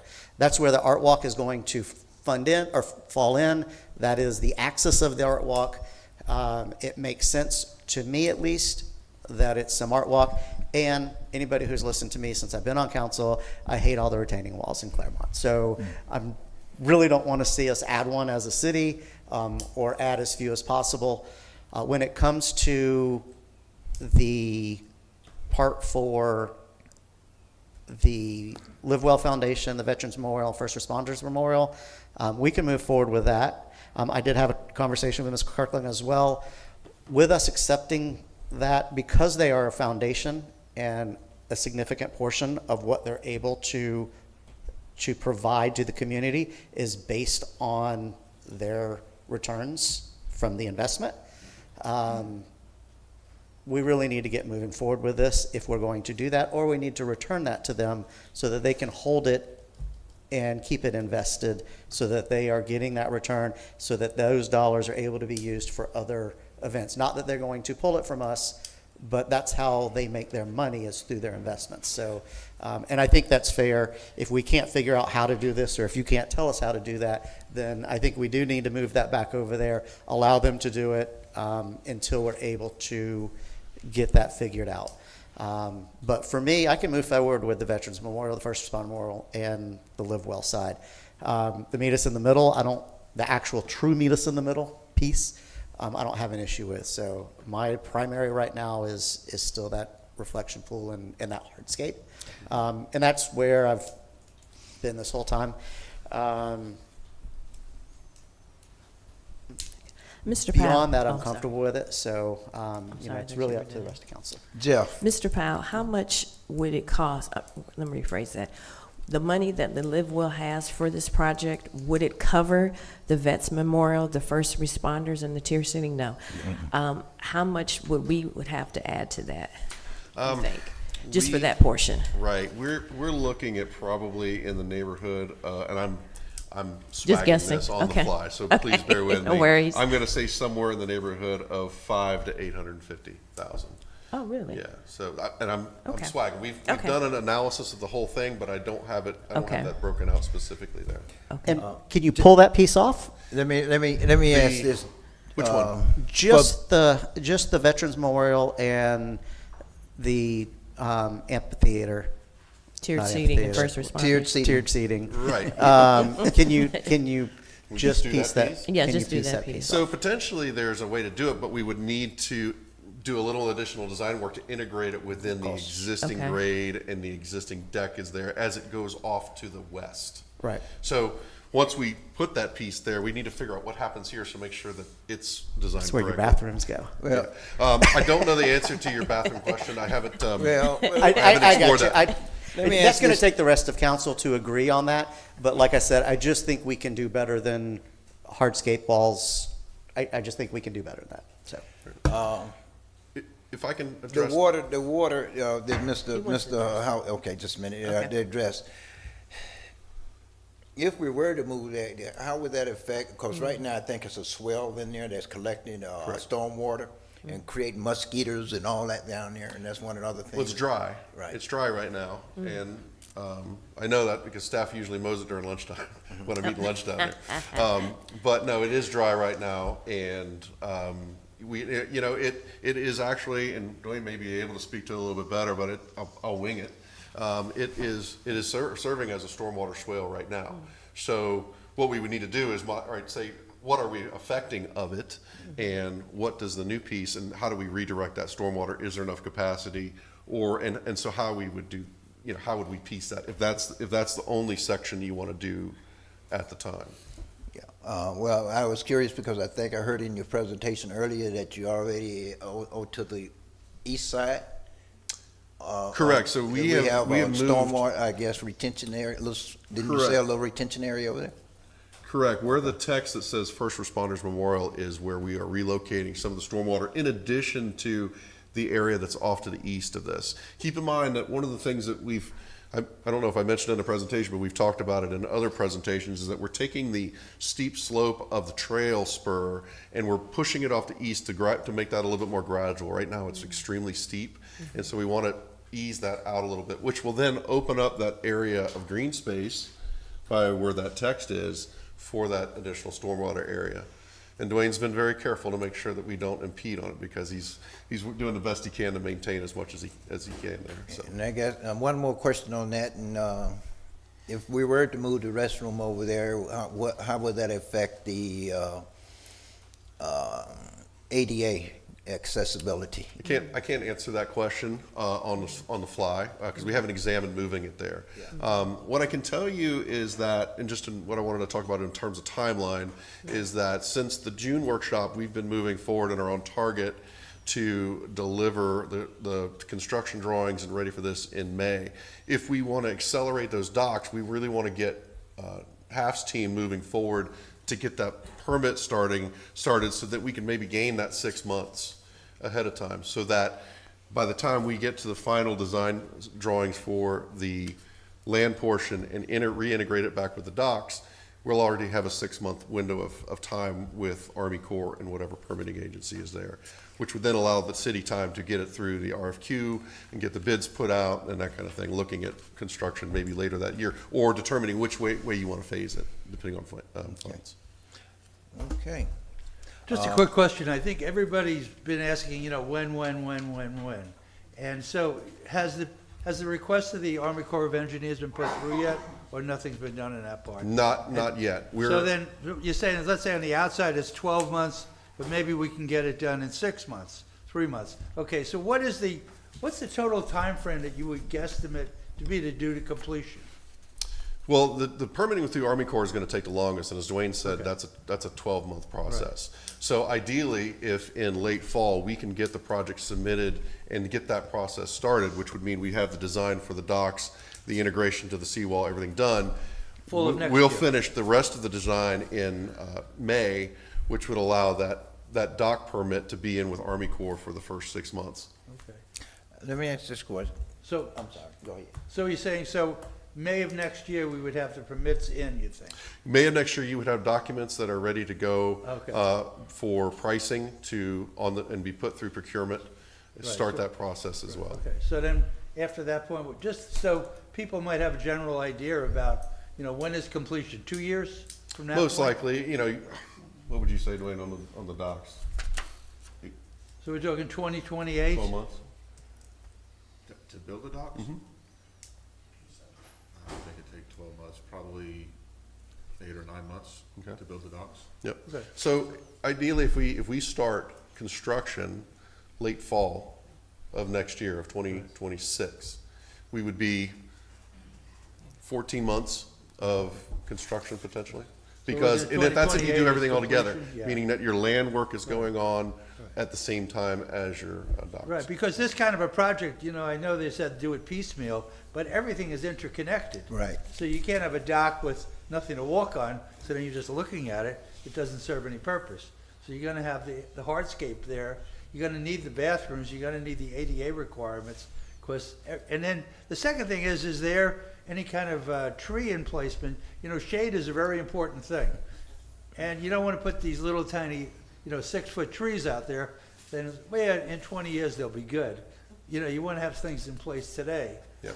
Yeah, yes, sir. And I think that's a good point. And these trees that you see in this rendering here along the waterfront, those are those existing oaks. Okay, right. We were very pointed to make sure we tried to save it. Now, Milton took one out. Yes. We lost one in that process, so we've got to mitigate that. But yes, we understand that shade is a huge factor, and we want to, and that's why we've tried to integrate as much of that as we can. Some trees will be of a little bit more mature, and my team is here if they want to add anything too. But we are gonna be planting shade trees and creating those spaces so that it becomes a comfortable environment as well. And these things, I know they had that one hurricane that took out the docks for the rowing club. So are we taking that into place now so that we want to mitigate a situation where we're paying all this money and then the floating docks disappear on us? Is it better to get permanent docks out there? Well, that's one of the reasons why we instituted the breakwater. Okay. And to create some safety and some calm areas behind that area for the docks that are parked there. You know, if residents are going to want to come in and use those docks to go into downtown, you know, they want to make sure that when they're leaving their boat that it's going to be safe. You know, storms come up and, you know, everybody says if it's going to rain, you know, if it's raining the floor, just wait 5 minutes and it'll stop, right?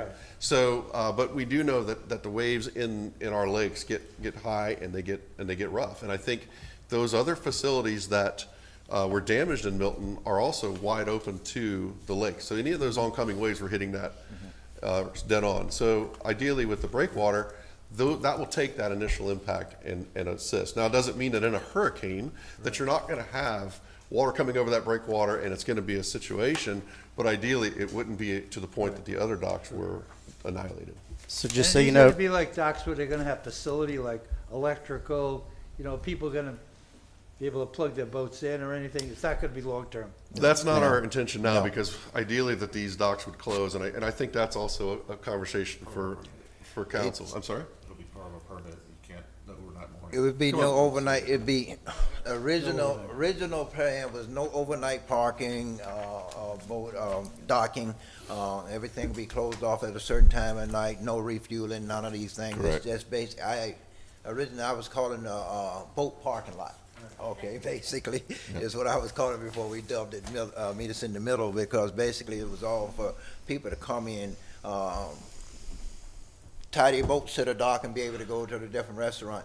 And here's the problem I was having. One of the reasons I was really looking at this is because you have Salt Shack sitting there now. But one of the problems, if you come down here on the weekends or through the week and everything, especially on Saturday, you see all these boats lined up and beached on the shore over there, and that's destroying our beach line. And I can't handle that. So that's one of the reasons I say, hey, let's do something with our pier, so we can eliminate that. And I'm be honest with you, it's supposed to be illegal for them to be beaching their boats on the water, but who's there to enforce that on the weekend? No one. Right. See? well, that's property over there. And just so you know, Bill, the docks at the boat ramp are similar to the floating docks that they're talking about using. Those hold up really well. You lost one float over there, which was fairly easy to replace, and I think it broke one hinge. So it was minor damage compared to all of the other docks that were completely destroyed. So they know that those work, and that is on the south, or was on the south side of the lake. So it did take a beating, and those, if we follow that, we should be in better shape. It's not to say that it won't. The problem with the docks over at the rowing center was that the pilings were set too high, and as they rolled through, they actually got caught on top and sheared those. So there was some installation functional issues on those that caused those to fail. So, but that's been pretty well fixed, and we know what's working at the boat ramp, and we should follow that. You know, these where we get 6, 8 foot waves on the lake is a strange phenomenon, right? It is. I would say that's not your. Well, so you're not planning for those things, but are these things removed? Let's say you're getting the warning, we're getting this, you know, huge hurricane coming in, and we're gonna have could these be removed out then? It would take Like some work, cranes but or yes, something, you or- can unbolt the U-bolt that goes around the concrete pile Right. and move them, but it would take some time to do that. You would tow them to Lake Hiawatha. Right. And tie them to a tree and leave them in there. Right. It's And in hope- those, when they're down inside of a hole like that, It's a lot safer. So you take it to a small lake that's protected, and Hiawatha is not going to get those waves. It's Mineola, Louise, and Minnehaha that get those kind of waves, and it's just because it's open. The Can I floating ask docks how- over- Sorry. I'm sorry, go. How did the docks come to be a part of this project?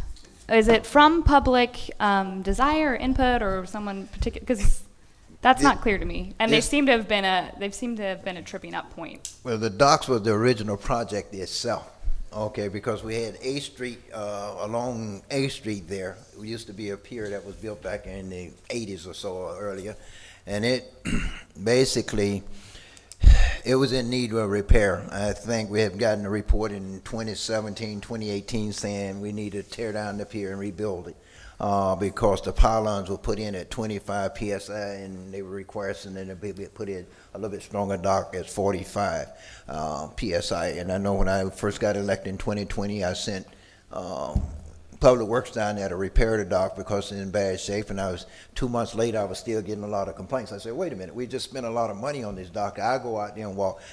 And I'm be honest with you, I was afraid. And I grew up around water, I could swim and all this, but I was too afraid to go halfway on the pier. So we came back and shut it down and say, hey, let's do something different, and all. So that's the original project was the docks.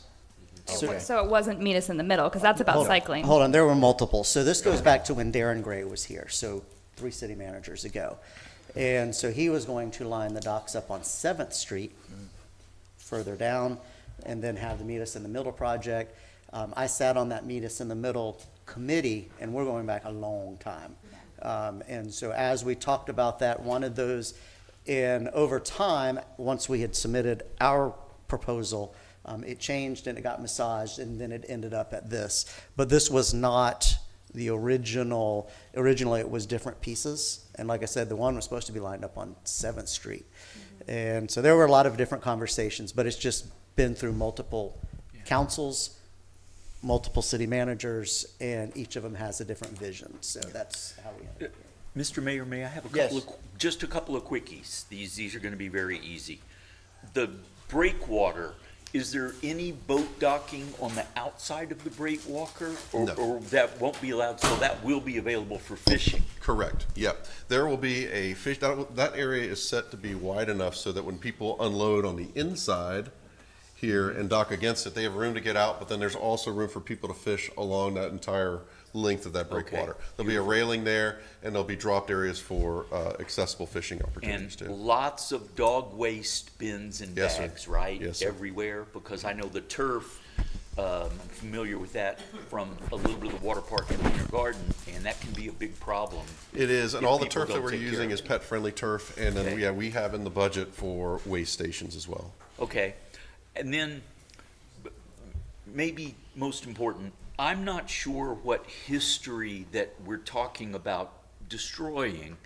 To me, a 1980 structure is not historical. And I know it has been for people who grew up here. I've been since the early 90s.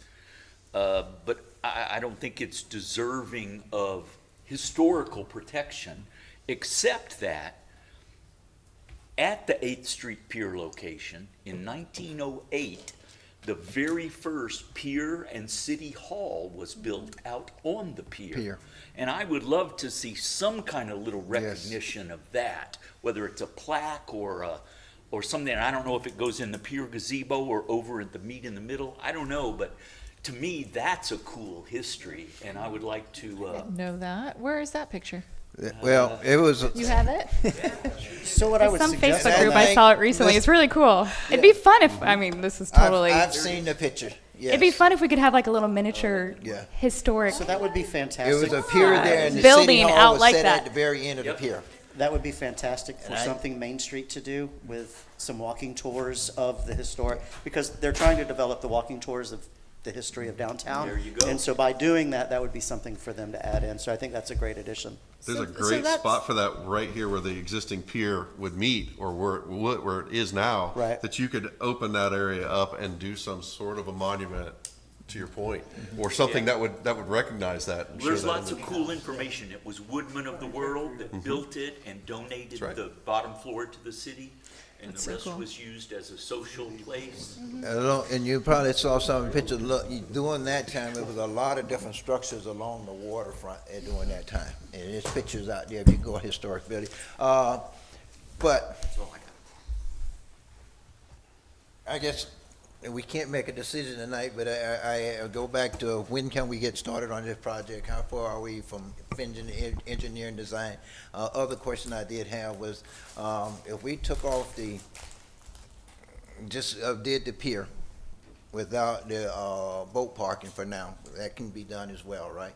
Right, and it can be, and Mr. Howard, to your point, if, this is modular, so these can be reduced back Right. if Of course, need yeah, be. yeah. You You prefer and I- to have less, and if demand is there and you want to add more later, you can certainly add Right. more later. Well, I'm just saying if to try to go ahead and push this project, because I hear what you're saying, we can build this thing in section, but if I'm not mistaken, I heard you say it's best if we do it as one complete. It may Well, take us longer, but for Well, no, approval. we're on target to, I Okay. mean, we're moving forward. Our team is Okay. full force in doing the landscape design. We're working on the gazebo, we're working on the design for the docks, and all of the work and civil work that goes in to the drainage and the stormwater for the park itself. We're moving forward with it as a whole. And like I said, we are on target for that, and our schedule takes us into May to complete that. We can start the docks. We believe that there's a way to start the docks into permitting earlier so that we can use some of the design time while we're doing the land portion to get that started. But if nothing changes and we move forward with this, we're on target to deliver that in May. Okay, well, here's what. Can I interject, please? Yeah. Sure. Maybe we should put the 3-minute clock on, everybody. First of all, we don't have $12 million to build anything right now. We don't have more than $1 million a year coming into the CRA. So are we seriously talking, because I think we need to be very transparent with the public about, are we bonding $30 million for improvements to the CRA? Is that what we're talking about? Are we telling the Wellness Way folks and the folks in Waterbrook and the folks in Verde Ridge that we're spending 100% of their recreation funds on a park downtown that, from what I can tell, was not designed with public engagement before the design process? This was designed and then presented to the public to say, hey, what do you think? I made suggestions. I don't see any changes since June. How much have we spent in design fees so far on a project that hasn't been budgeted? I would have to look that up. I don't have that number. Is it like $600,000? There's 2 contracts, one with civil and one with architecture. Like all in, something Roughly. like that? So we're talking about small government reducing costs and expenses, and we've just spent an hour and a half talking about a $12 million project in one location. And the very next item, 2 items down, is a $17 million parking garage. And frankly, I have questions. Scott, might as well write these down for me, because this is what I'm going to want to know. What fund are we anticipating paying for all this? What fund has paid for the design work? Are we talking about bonding this, or how are we paying for it? We need to be very clear with the public that we're using all the rest of Clermont is paying for this one park. I'm telling you, when the sports facilities teams find out about this, that we're willing to put anything like $6 million into a park, you go talk to the soccer crew. You go talk to the softball crew. You talk to the baseball crews and see what they have to say when we say, well, we got $6 million, we're just going to put it into a park. Why not? Because they've got 1,200 kids between those 3 organizations, and you're going to see this room filled with all sorts of red shirts again. We've been there before. Let's not repeat that if we don't need to. What state partners are participating? This is called Meet Me in the Middle of the state. Where is Lake County in this? Where is Groveland in this? We've got Groveland veterans saying we need a memorial. Is Groveland participating in the new South Lake Memorial? Or is it the Clermont Memorial? And are we going to honor the Clermont veterans? Or are we just honoring all veterans? And while we're at it, why aren't we honoring the midwives? You know, the Clermont midwives were world famous. They have a house in downtown Historic Village. Where are they? Where's the historic contact that Jimmy talked about? Who's the end user? There's conflict over, is this for citizens? And we've got $1 million tied to a citizen use. Or is this state or international? Is this families? Is it women with strollers? Or is it people on bikes going 30 miles an hour? What are we doing? And We just hired DPZ and the American Bicycle Association, and we're saying, how fast can we push this forward? I think you've done what you've been asked to do. I'm not upset. This is just not, we don't have the money. I'm just confused why we just spent an hour and a half on a project that we don't have the money for, that we haven't had public input on what should be there. Not what do we think of this design, but what should be there. And I'm not a yes. So I would not vote for this. If the CRA wants to fund it, I'm here to help you figure it out. But I'm like, I feel like I've walked into the Twilight Zone. So with you, I'm not a yes. I'm a yes on the theater seating because we've already taken a grant on that, and the Veterans Memorial side because it ties into it. That's the only part I'm a yes on, and that's up to $500,000 on our side that we would have to come up with. We just keep spending money on design fees, and I'm just like, we have a lot of other things. I'm just floored. I'm just telling you that's my the 3 piece minutes. that I thought we were here. That's all I The got. rest of this is all piecemealed off, and we don't have the money, and it was supposed to be done as impact fees come in. That's how this was sold to the public. I sat on the committee doing it. I also, because I'm thinking about what we're doing with ABA Ethos, my question was, where is this money coming from? And they're going to do some incredible planning for our parks citywide, and I don't know how impact fee funds work and all that. So how much are we depleting our ability to then act on some of that visioning? 100%. We spent a lot of time talking about the trees. I'm kind of coming up to the forest level here. There's so much enmeshed in this one project, and I think that's been a part of why it's been so delayed. And so I think about, like, with the Veterans Memorial, like, it's so important, like, hear me say, I want that, I think that's so important. Is it more important that it happens faster or that it happens at this location? Because I think those two things have been in conflict. And I've heard someone talk about Victory Point before being an option for that. If we were to disentangle the Veterans Memorial from this project, can that happen faster if that's the goal? And Victory Point's about to be the center between a huge residential commercial development and downtown. So it might feel off the beaten path now, but it's not going to be that way moving forward. And the theme of the park being victory, but that's another conversation. But just to illustrate the entanglement of all these different things, it seemed to really slow down the project, and it's made it more expensive. So like the boat docks, I'm really neutral about those. I do think it's important that the fishing pier is out there. That's what I'm hearing from the public a lot. But I'm also frustrated that the boat docks have seemed to really slow down this project and is it pushing it to where it's unattainable from a cost standpoint, or that we're compromising our ability to do other things citywide when this is meet us in the middle. And we don't talk about this hardly enough when we talk about meet us in the middle, is that this is meet us in the middle of the Florida Coast to Coast Bike Trail.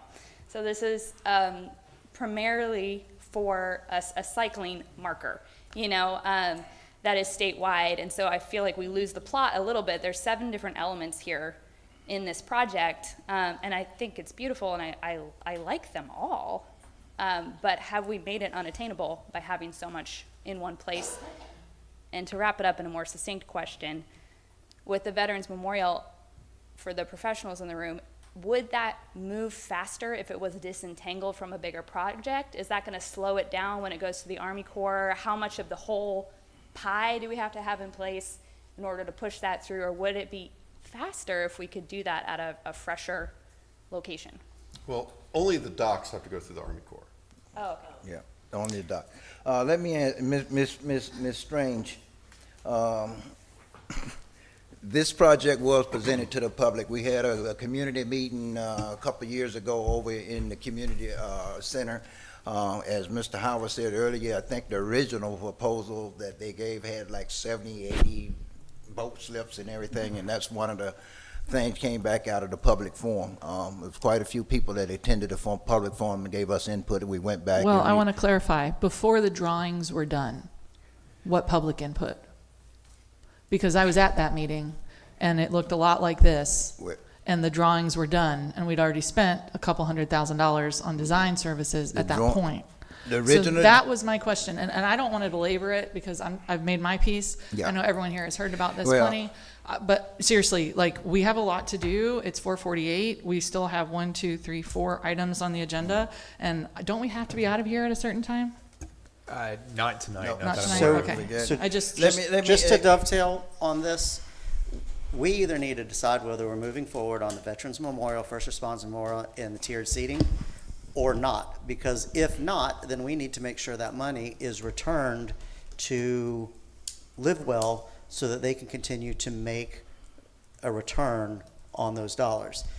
If this council is not ready to move forward on just that piece, then that needs to come back before us if you can do that. It's actually on your October 28th agenda. So It'll that way be on that's our- there, but, you know, I'm ready to move forward on those three pieces.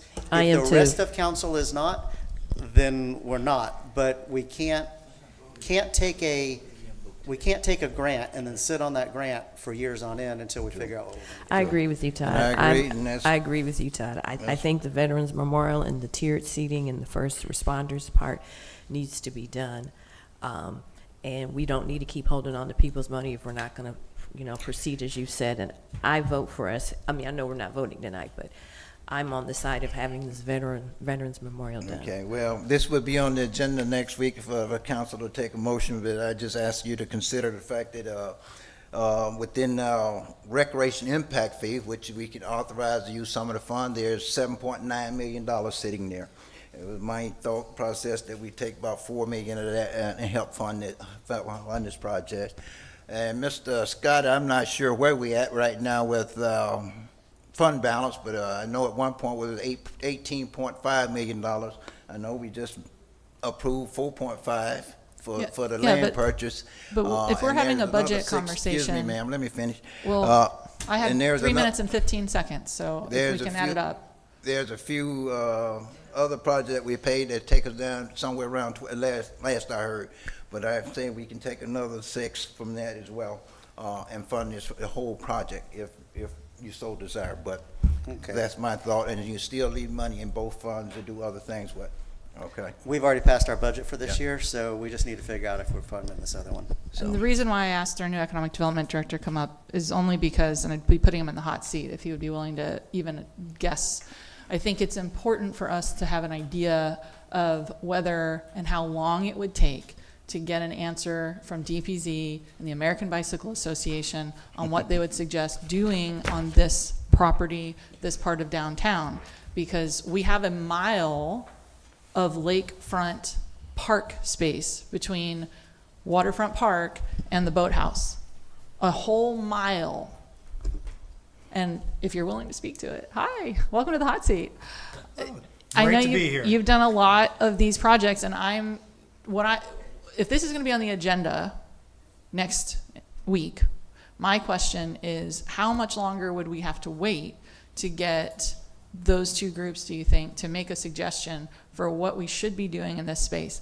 From a money standpoint, I would be a no on taking money that we have set aside for EMS and that we have set aside for recreation throughout the city. I'm a no on the money, but the question is the design and the location and what else might go in there. Because even if we were willing to spend all $8 million downtown, if we put half of that in this section, there's still another 0.8 of a mile that we might want to create park space in. So how long does it usually take to get an idea from a group like that on what we might want to do on that whole stretch, big picture? Because we're in the weeds if we go out to 10,000 feet. My estimate is that it will be available no later than the spring. They will start the design process, can you hear me? All right. They will start the process of getting community input in the January timeframe. They'll start the design around that time. And so with this being a priority, and it's clear everybody wants to make a decision very soon, I would say that they'll be able to analyze it and provide something probably March timeframe or even sooner. Okay, thank you. That's right. This is my second day in Clermont. Yeah, thank you.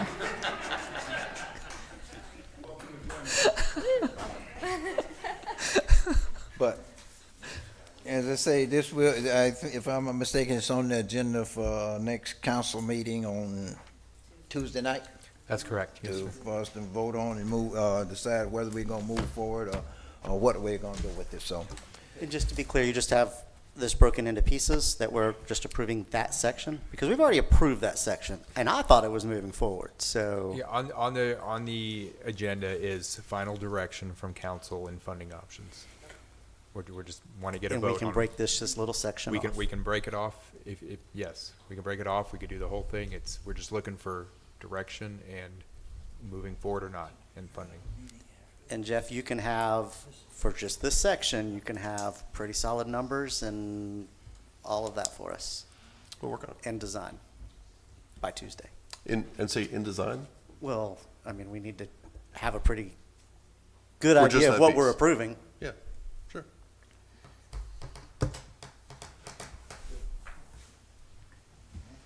Thank you. Thank you, Jeff.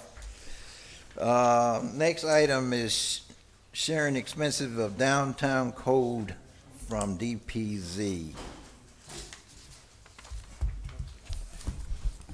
Who's handling that? Is that me? Okay. Yes, ma'am. I guess I'm the presenter. This is what we talked about at the last, what is it, a meeting? Yeah, the CRA meeting. I've not been silent about my position that monies spent in the CRA, I believe, should be paid by the CRA. That's what a CRA is. It is a community redevelopment agency. It is put in place at 10 mills, whereas the rest of the city is paying 4.5 mills.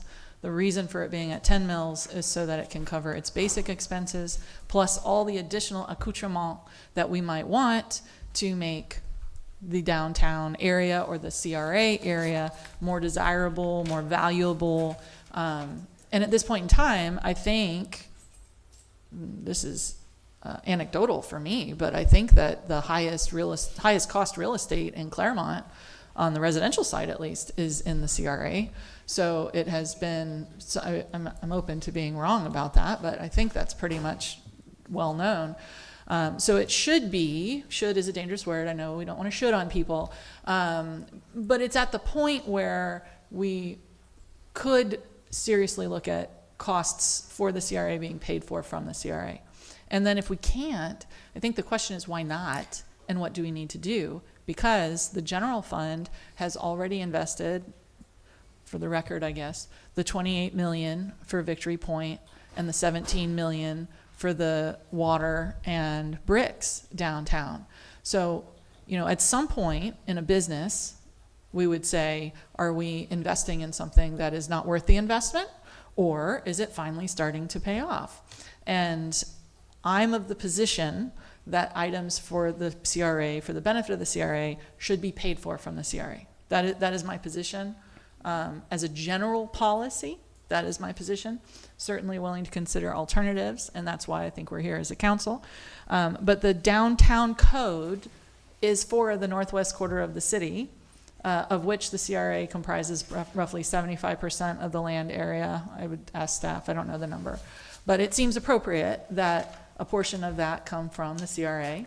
I'm also of the philosophical belief when it comes to buckets of money that you should spend the money from the most restrictive bucket first and then go out to the broader bucket, which is the general fund. What is the total cost on the DPZ downtown, just to remind me? Was it 400,000? Was it 450, I think? The downtown portion of the code was 400. Yeah, I think it was right at 400,000. 450,000. Somewhere right, yeah. I don't remember what the final, do you have the final number? Anybody? Yes, you. Bueller? It was somewhere around 450. It was. How about this? If I'm not mistaken, we voted on 450, 468, So I'll something make- like that, I think it was. So we're making a motion on this. This Well, isn't it's a just, this is workshop, I a, think. no, but we can still can we not make a motion on this? As far as funding, Costs, we should be able to make a motion on that. Or do we have We already voted on that and voted to fund that code in the downtown area that cost us $450,000. That was done 2 or 3 councils ago. That was done on council, but not, she's asking for CRA to refund part of that money. So I would say I'd have no issue with the CRA covering half. yeah, I believe, and Christian can correct me if I'm wrong, if he's here still. Okay, but it would have to come back to a CRA board meeting Right. to Yes. to make a vote. So then I'm comfortable with 50% if everybody else is comfortable. I mean, so it'll be somewhere in the neighborhood of $200,000. I'm okay with that. I don't think it's unfair. I think I'd be fine with that, but we just adopted our budget, and we would have to do an amendment. We tabled 5 of her items for that budget, knowing that they're all going to come back, and this was one of them. Yeah, it does need to come to a CRA meeting, but I don't think I have a problem with it. Okay, I'm good with that. Cool. Any other thoughts? Okay, great. Well, that was easy. Oh, Todd, you're up. Next, parking garage plan, 16. So, parking garage. Have we received the designs yet, Kurt? We Drawings? we have some preliminary drawings You have that them? we're planning Oh, to you're gonna bring handle it. to council in November. We asked them for a breakdown of 6 different options, both parcels, 1 parcel, 3-story, 4-story, 5-story. So the ranges are 9.29 million for the smallest at 3 stories at 292 stalls, up to a maximum of 17.94 million for 5 stories and 737 parking spots. That's a lot of parking. Just so everybody knows. What were those figures again, Mr.? So for the smallest, which is 3 stories, 292 stalls, it's 9.29 million. 9.29? Correct. For the largest 5 stories at 737 parking spaces, it's 17.94 million. And then that ranges in between depending on how many stories and How many stories was the one with 700? the which one? The one with 700 stalls? 5 stories. So just so everybody knows too, that we have the opportunity, everybody knows where the art walk is. In partnership with Jason Stringfellow, we have the opportunity to fly across the art walk, leaving that hole underneath whatever we decide to make it, so it can be mixed use. We could relocate the bathrooms along the back of that physical therapy building, have some mixed use there, leave all of that open, as you talked about with bikes, having covers and all of that stuff. Not you, Anna. As far as having a covered area for people to be able to go to, so it wouldn't actually be parking lot. So it's a pretty cool concept that we can do, and that's the reason that we're able to reach these bigger numbers on the number of parking slips or parking spaces. And as you can see, the price kind of goes down the more spaces that we get. But having that extra length is what gave us the ability to get kind of that value engineering. And it gives us something cool that nobody else is going to have, that this council would have to sit down and say, hey, how do we want, what do we want under here, and how do we want to design it? And I think it would be a real draw to the community to be able to do that. And by adding in the art walk, now we're going to have a walkable from 7th Street to 8th Street, and actually with what they're going to be doing with the market, with West End Market, they're going to actually bring that walkway all the way up to Montrose through the backside. So there's going to be a really, really neat walkable downtown. And over time, we'll be able to shut down some streets, hopefully, and expand out into the streets, especially on weekends, to allow vendors more seating or owners more seating, and more of an interactive, kind of like South Florida when you walk through South Beach and you're able to eat right out in the open. And so I think there's some really neat things that we can do with it. But So can I ask, does the flyover part happen with both the 300, with both size garages, or just the larger one?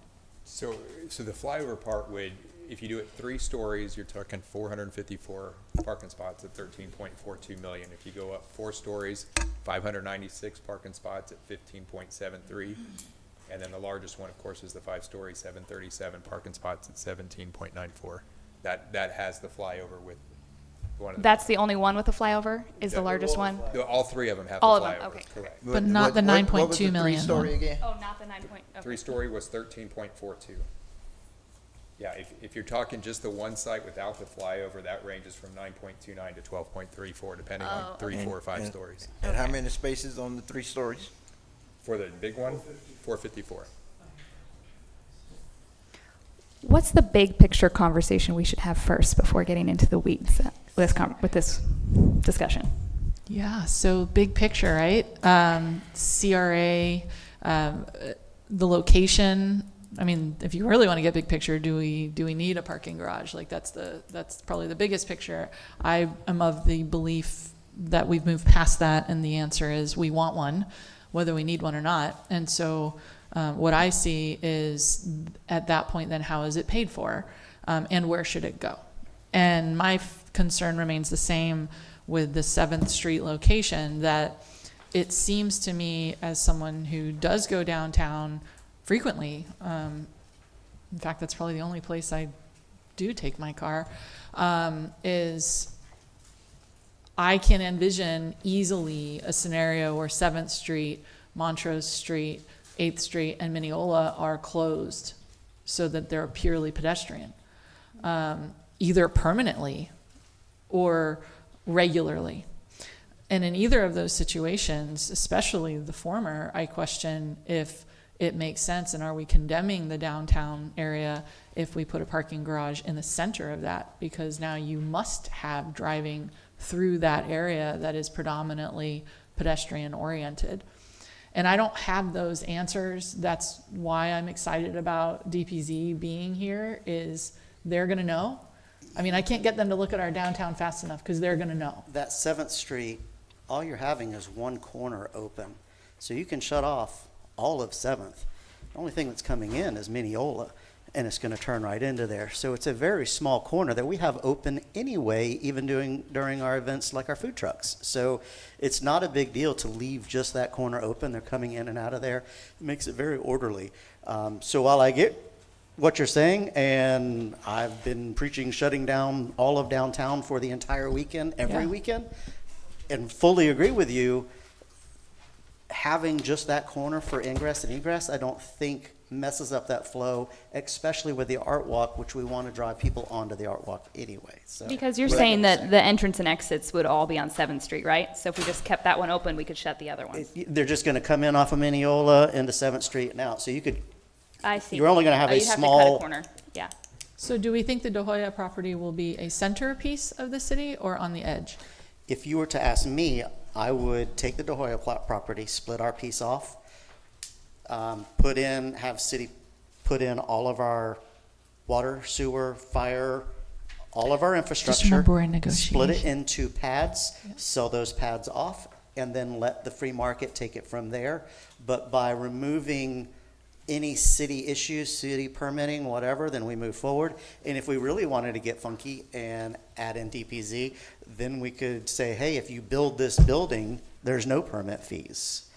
You know, similar to what they do in Groveland. You can do Is that. it the center or is it on the edge? Because leaving 7th Street open for requiring vehicular traffic at that point, because the only place to park would be that location. You're not leaving 7th Street open. You're only opening up that section from Mineola to the entrance. It's like a quarter of a block. But how do you get there? You'd have From to come up Mineola. 7th Street. Well, you come from Mineola, straight down Mineola. Yeah. Straight down West Mineola. So through the neighborhood. Of course. Which then means if you're coming in off of Mineola, that means you can't close it off to your food trucks and everything else anymore. Right. Here's what That's my concern. That's the big, for me, that's the. That's how we do the food trucks already. I'm not sure what y'all are talking about. When we close down, that parking lot is open, even with all the food trucks there, and people are still walking around. It's the exact same thing we already have. The parking lot is open, but we don't have the reason it's open because they're coming in off of 7th Street now. They're not coming in off of Mineola. But you saying bring an entrance in off Mineola. They're coming in off of Mineola. They're not driving on 7th because 7th is closed. 7th isn't closed doing. You mean from Osceola? 7th is you mean closed. from Osceola to. Osceola, yeah. Or excuse me, yeah, It's because closed right behind my office is where it's closed, so you can't get to go on 7th Montrose. Street there. Right, you can't get to Montrose, but you would come up Osceola, up 7th Street by the De Hoya property. And get into the to get parking into the parking lot. Yeah. The parking garage. Because you can't get into that parking lot from Mineola now. Not right now, that is correct, yes. That's what I'm saying, and they have that closed off doing food trucks operation because they have food trucks there. But if you're gonna make an entrance to the parking lot there, you're not gonna be able to put the food trucks there. You gotta leave that whole section open now. Here's what my thing is with the purchase of we're looking at the purchase of the De Hoya, and which I still think is critical that we continue to keep that parking over into the Hoya property. That's a big piece down there, and I know Sun Creek and everybody else want it. We do our art walk and everything, and we, with your DPZ, see what they recommend, what we do with that property, because as I said before, personally, I think that's the better location for a parking garage, and if we're gonna do one, I'd rather see it on that piece of property than this big monstrosity sitting in the middle of the city, blocking the views of all the other buildings and everything else there.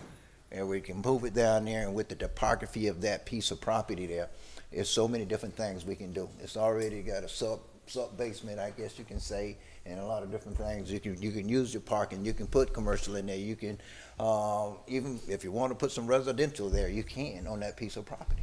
I would have to see how that looks. It feels like prime Waterview real estate right there to put a parking garage. But if you're saying like it's got this mixed use thing and blah blah blah, No, maybe because we can't get enough parking in there. They're throwing out a lot of ifs and buts that are trying to confuse everybody. I can get more but parking. it absolutely. But I doesn't love work the that idea way. of like, well, especially because DPZ is about, we have all these things we're planning, and we have this world class planning thing here. So I would love to see what they recommend, and if we could put out an RFP on it, or however that process looks to get exactly what we want there. But I'm not super excited about a parking garage That piece of property can provide more parking than any other piece of property we have in the city.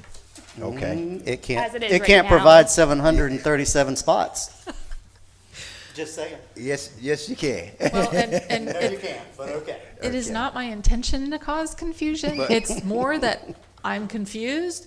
So it's easy to articulate is I think that there's also an opportunity depending on where is, the active, I think there's an answer that I don't think anyone up here, I don't know, Jimmy, you might know, or Dan, you might know. One of the questions I have is how close, or in the alternative, how far should a parking garage be from the center of any downtown, from the core, right? I think that there's probably an answer to that. And so then the question would be, well, where is the center? Where is the core? And Valerie, we did this last year. I would walk around and I would ask everybody, where's the center? Where is the center? Where is the center? And I swear I got a different answer every single time. And so before we spend $17 million, because I think there's an argument for it, and I'm not against it, but I want to make sure we're doing it in the right location, and that we have set up, for me, the CRA to be able to grossly contribute to it, if not 100% pay for it. But also remember, That's remember, that's going to be a parking lot no matter what. It is a parking lot. It's a dedicated parking lot. did There's you a look that settlement up? in that parking lot. And Christian? She's going to talk to Christian. Did you look up that agreement, that parking lot agreement? The 7th Street parking lot agreement? With De Hoya. No, not De Hoya. No, it's not the with De Hoya. Stringfellow. It's the global settlement. You know the one, how we He's got very it? familiar with the global settlement. Well, Jason And if I'm Stringfield. opening up a can of worms, you don't have to comment. We can talk offline, but Go ahead. what happens if we don't build a parking garage there? You're on the spot. See, now he's in the hot seat, Nathan. I do it to everybody. Scott knows. The question is, according to the settlement agreement, what happens if we don't build a parking garage? Right. No, I won't answer that. Okay, fair enough. Because it has to be. It It still ha- has to be, even if it's not a parking garage, it's still parking. It's still parking, and And he under has the a right to agreement. buy it back. Well, yeah, I think that's fine. He doesn't want to buy it back. He wants a parking garage. Well, he can sell it. Or he can build a parking garage and charge people to pay Well, there. well, here's the to park problem. there. We cannot sell it, because in the agreement, we have to provide Mr. Stringfellow so many parking spaces. That was part of the agreement. So, yeah, regardless whether we build even if we build a parking garage there, so many has to still be dedicated to him Are you standing because you can help? and Oh, everything. okay. That's did one of the we? reasons, and at the same time, we also have the parking across the street and in the De Hoya property. Did we ever chase down the lead of the post office Right. land? I think the post office, I think. Because city I heard that center- mentioned, and I really there's like a- that idea, but I'm not sure it was fully vetted, like if we were to buy that property. And We did talk to the the owner of the post office, Mr. Gold. He had indicated that he'd be willing to sell to us as long as we build him a building, include the post office and his office there. is that big enough for a parking garage? We didn't look at it in terms of parking garage as far as any kind of design, but yeah, you can put a parking garage. Because It's I like gonna be a that small location. one, but you can put one there. Not to, throw a Well, wrench it's in the system. ultimately- Because I like your It's bigger plan than too. 7th Street. Having one on each end Yeah. is the ideal way to do that. so Don't that start they talking can about that, do Todd. I am very interested in go what for Mr. one, just for Norris now. has to say. All right, yes, on my second day here.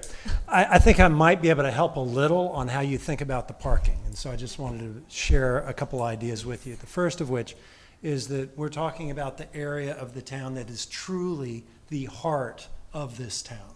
This city's heart is right where we're talking about. Parking is best conceived as infrastructure. It's like providing water or sewer, electricity, okay? And so you don't design the infrastructure and then figure out what do we want the heart of our town, the very heart of it to be. Like, I love the fact that people are talking about, you know, on 7th it works like this, and on 8th it's like this, and Mineola, like that shows love of this town. You all know this place, okay? But what I would wait for is that we're getting actually the best firm in the world to come here to sort of tell us what we can do to best take advantage of this opportunity.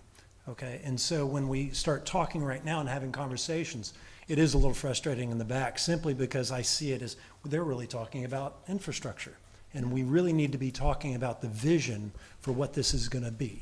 And so that I just encourage you to say that this is a super important issue, but it shouldn't be, this is like shooting before you aim, as far as I'm concerned. And we should be shooting as, you know, after we do the aiming. And that's all. Yep. Thank you. Okay. And as I was saying earlier, I think with DPZ coming in, as you've been suggesting, hey, now with the De Hoya property and everything, we have them take a look at that, because I mean, far as I'm concerned, I see so many different visions for that piece of property. I always have.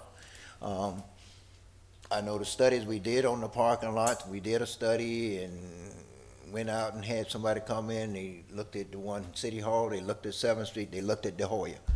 And to be honest with you, De Hoya came out to be the best piece of property with our study for parking.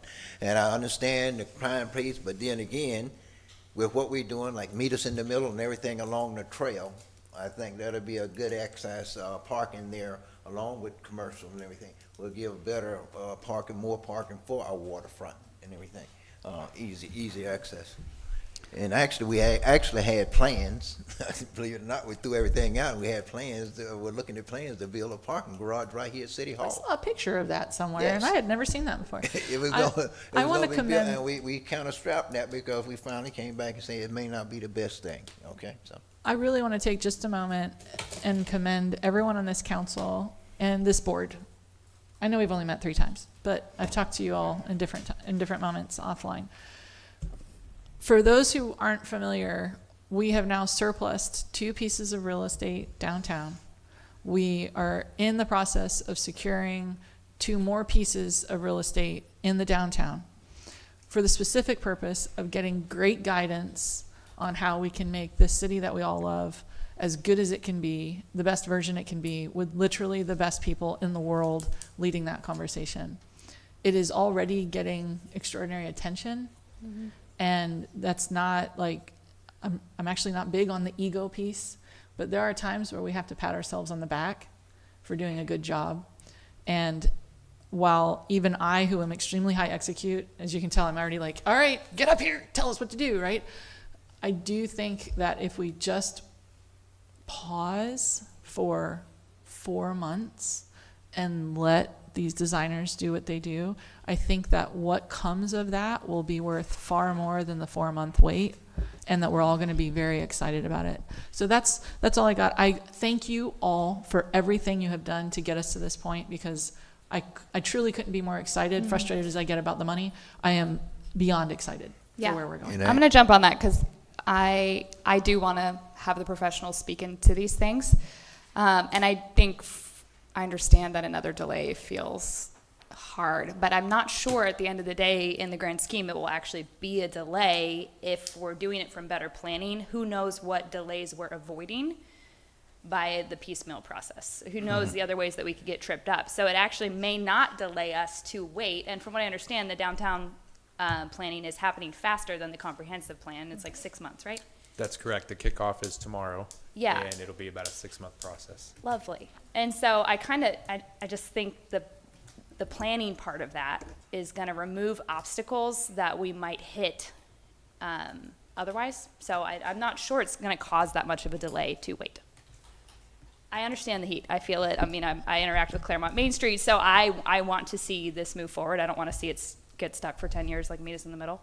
But I think this is worth aligning with. Well, we've been trying to purchase the De Hoya property now for over 15 years, and they found it, well, even more probably. I've been around about 15 years of it anyway. I don't know how many years it exists before me, but we finally got there, and I don't have no problem waiting to see some expert come in here and tell us exactly how we can use that. But I do know that it's a pretty valuable piece of property in prime location that my vision was the mixed use, okay? Because I don't think I want to lose the parking there, and I've had requests that, hey, make sure we keep the parking. And that's one of the main reasons I was so urgent to purchase that piece of property, to make sure nobody else purchases and we lose that parking that's there now. Because right now, I think we have more parking on that property right there than anywhere else in the city and everything, doing events and everything. So that's very popular. Even if we build a garage, that's still we're gonna still need that for parking and everything. And I just think I agree with you. We can hold off for a few months. We got DPZ. I guess they're coming in here. They can look at everything and they tell us what's best. I'm not a developer, and I don't think anybody up here is. Right. But I think with us controlling that piece of property, the Hoya property, we can dictate pretty much what we want to see. Okay. Hopefully they can also offer us some interim solutions, because I think either way, whether we were to jump right into the parking garage now or we were to jump right into it in 6 months, we probably need some interim parking solutions for downtown. And I would imagine that they would be able to offer us that as well. So. And Mr. Mayor, if Yes. I may, I don't want to wait on any of this stuff, but I absolutely am in favor of waiting at this moment. Well, because what I've heard today is a whole bunch of different opinions and consensus on almost nothing. And we need that consensus. We don't need 3-2 votes for these kind of big, giant things. We need everybody and the community to be involved, and DPC is probably the right way to start that. Well, and Todd, I appreciate all your hard work. I know how hard you've worked on this, and I don't want you to feel like it's a no. For me, it's just I don't wanting have an to issue be with sure. it. I think it's an absolute waste of time that if we don't start moving forward, all of this nonsense about building a parking garage on a waterfront piece of property is absolutely insanity to me. I mean, you're never going to get the parking out of it. It is probably the most valuable piece of property we have. If I remember correctly, there's about there's 71 square foot of usable space on that property. So 100% us purchasing it and deciding how it's going to be developed is extraordinarily important. But there is no way on God's green earth that I'm ever voting for a parking lot on a waterfront, on the most valuable waterfront piece of property that we have, that we just paid $3.2 million for. That is the definition of insanity. You be careful. You've convinced me to do things I never thought I would do. There will I mean, not you're be- going to there will say not words be like a- this. There will and not then be a it's- change on this one. There is But- no way. But It what do you makes think zero about? sense. Would you So explore do we- like the do we city give up the center, the lease? post office, the So I'm the one who pushed the post office. I've already looked at City Center. The only place, I've spent more time on this more than anybody else. It makes sense to a point at the post office, but it's a long walk into the heart of the city. That parking space with the flyover makes the most sense. You guys have to get there, and obviously I can't push that vote. But as somebody who spent an enormous amount of time on this, there's nowhere else that makes more sense, that puts people in more access to the heart of the community, and I get it. And if everybody wants to wait, then we wait, because I can't overvote everybody. However, that is always going to be a parking lot. It has to be a parking lot. We need to just go ahead and decide how we're going to do it and go from there. But, if, it sounds like everybody wants to wait, so we wait. But if I was to take a vote on this today, I would move forward with getting some design on that parking, so that, because we still have to tear out the art walk. The longer we wait, just remember, as Clermont grows, the longer we wait, the more impact we're going to have on these businesses. And we are going to possibly destroy some businesses because of this construction. And I take that very, very seriously. And I am very concerned about waiting and putting fledgling businesses out of business because we want to keep waiting and waiting and waiting until it becomes a critical issue. And then when we do it, we can't support the businesses we've approved. So, I mean, for me, this is a critical timing issue. So, Well, continue on it. okay. Well, like I say, I'm willing to wait, and because I'll say this, and we're gonna move on, I guess. But in no way, I'm ready to spend $17 million for a parking garage that's not gonna really add any economic value to the downtown when we sitting here and don't want to spend $12 million on a meet us in the middle project that will have an economic value. It will when you sell the pads to the De Hoya property. Well, anyway, next item, Art Walk, De Hoya property. Do we really need to discuss that? I think we're all in agreement that what we want to do with that is extended Art Walk, right? Well, and then a lot of these go back That's to if my. we go ahead and purchase the property. Initial. If we purchase the property, so the contract should be going out this week or next week, early next week, right? Or is it out? It's, The contract has been fully drafted and approved, so it's ready for review from the seller. okay, so we'll be sending it out this week for sure. Part of that is that within about 2 months, we're gonna have some preliminary designs to see what we could do with that property, including the art walk. Designs from who? Including the Art Walk, you say? From a combination of our staff and some third-party help. So not from the. DPC will weigh in, absolutely.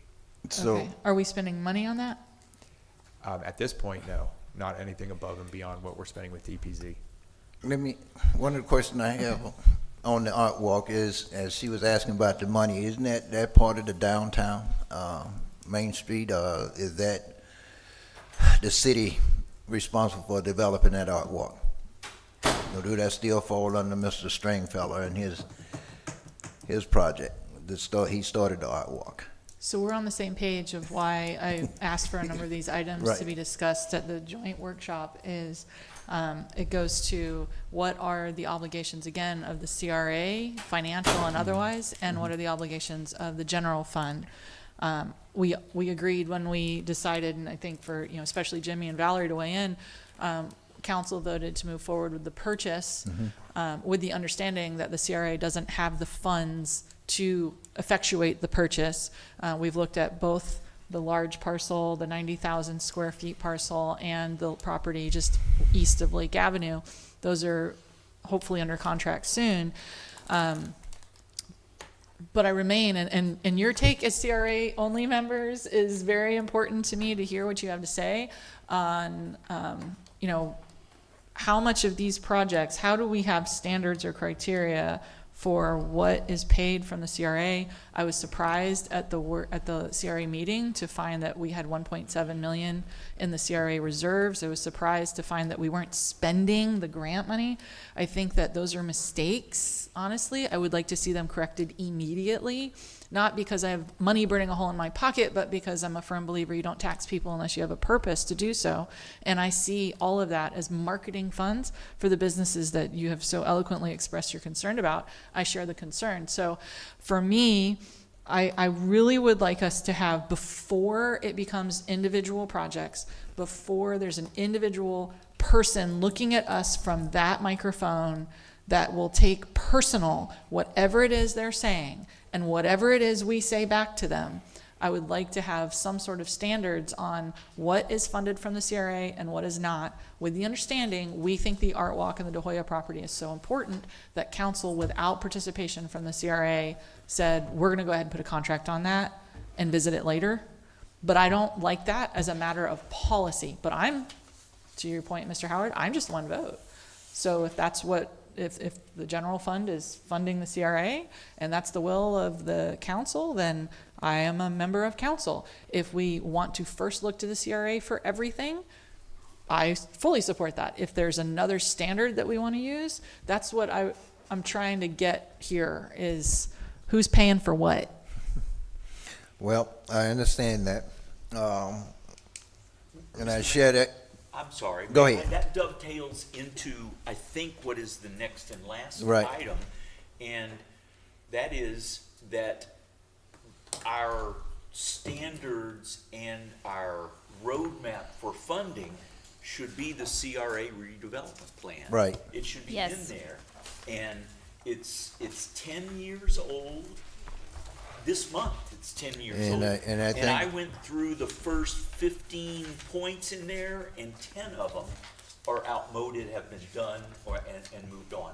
So I really would like to see if DPC is interested in giving us a price for redoing this while we're redoing the comp plan and the land development regulations. That Right. seems like the exact right time to do all this together. And I think I would talk to the city attorney, but who's a CRA attorney too, and perhaps we can do that as a single source contract because of what is going on right now, and roll all these things and put criteria for funding in a little bit more detailed manner. I don't want to tie everybody's hands, but I understand that right now we're just kind of shotgunning it. when Well, people come.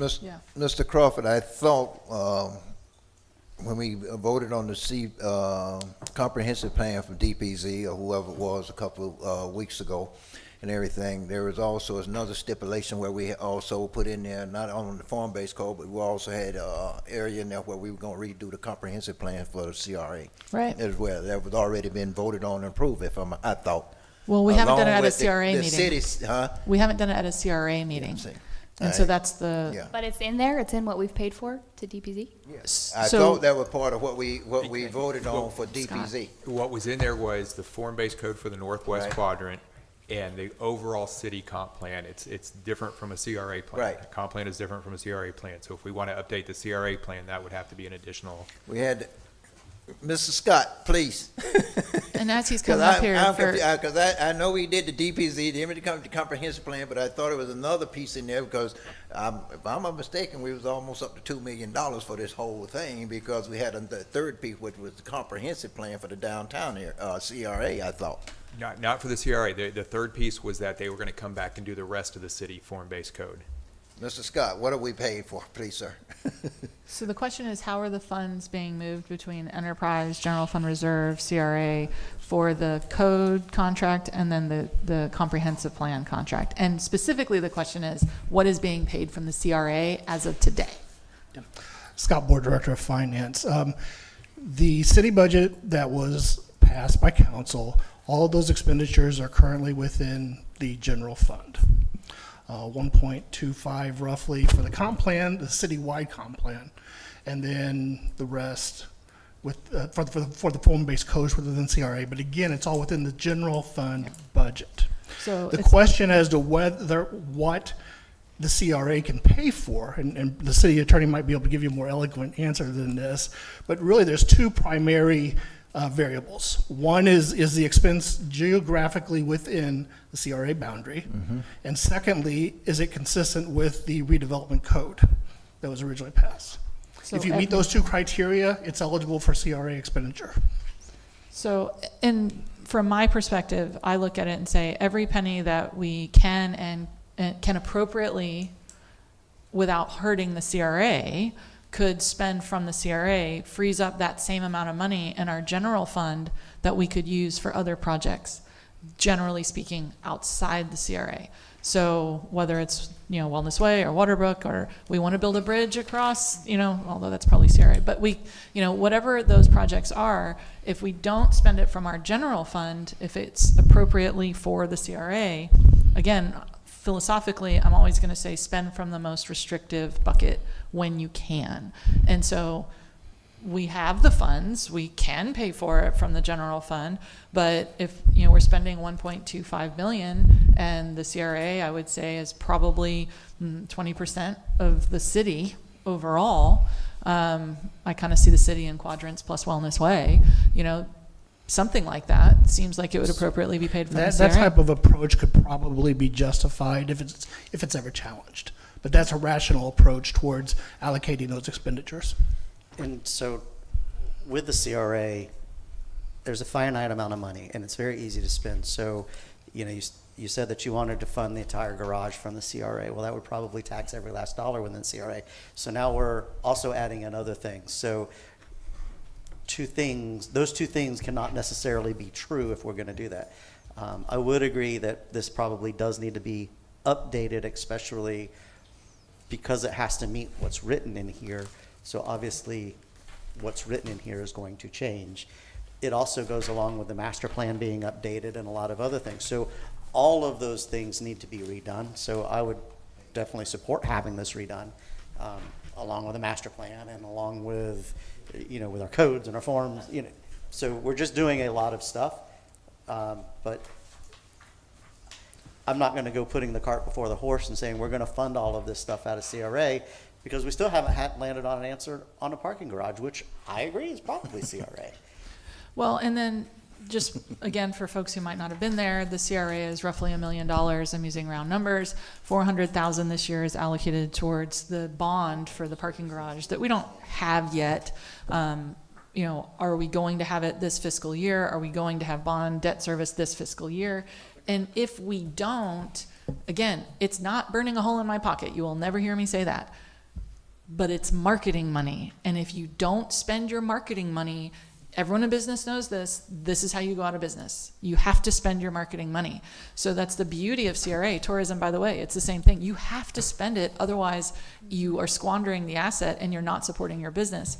So my feelings were, we had that 400,000 in the budget. I said, let's do it. We had 170,000 for grants that I think we need to figure out how we're going to, again, market that. That's a good thing. We want to spend that money. We didn't spend it all last year, and we have 1.7 sitting in the reserves for the CRA.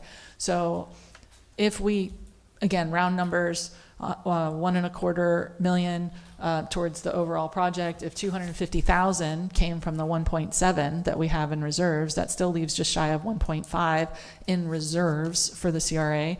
And it allows us to say, hey, look, we got $250,000 back to the general fund. Is this something that we're liking the taste of? Are we saying it's too much? And I kind of go back to, well, if it's too much, it's because we're trying to do a lot in the CRA that it doesn't have the money to pay for. And that starts to become a fiscal discipline conversation of what is our temperature. And I think we can make it work. I think at the end of the day, when we bring in DPZ and we see more development, the reason why we do a parking garage is so we can have higher density development, take advantage of those zero lot lines. That's why you hear, there are certain businesses, I won't call them out because I don't like when people did that when I was in the audience, but there are certain businesses that have zero lot lines that are really feeling the stress of not having a parking garage downtown because they honored the code and the intent of what we did with the vision and built zero lot lines. So they have no parking.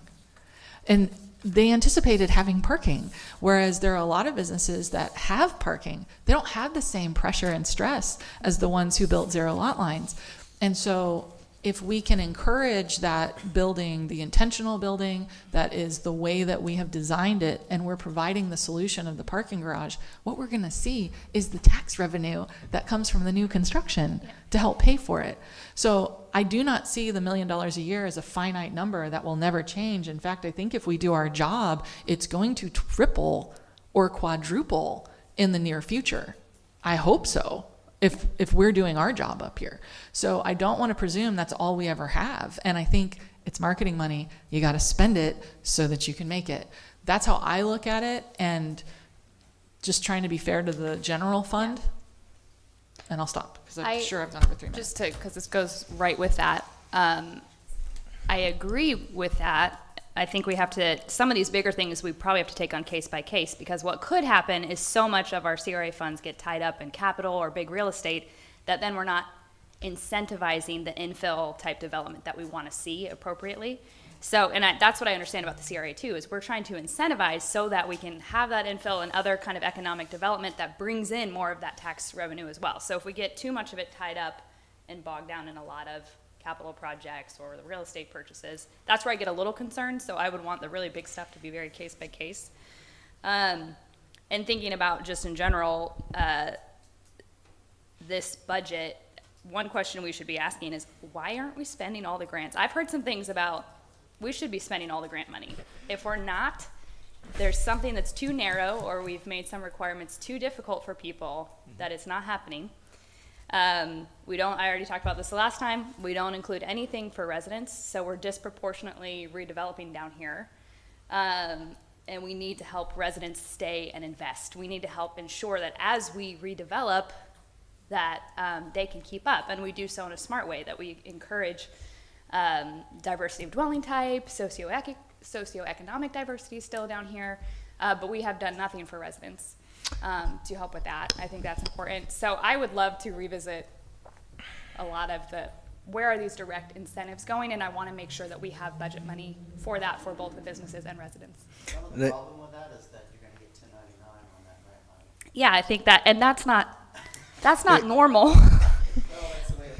Well, and we, as a CRA, Why do we get 1099? I want to ask it, why do you have to be at 1099? Isn't a grant a gift?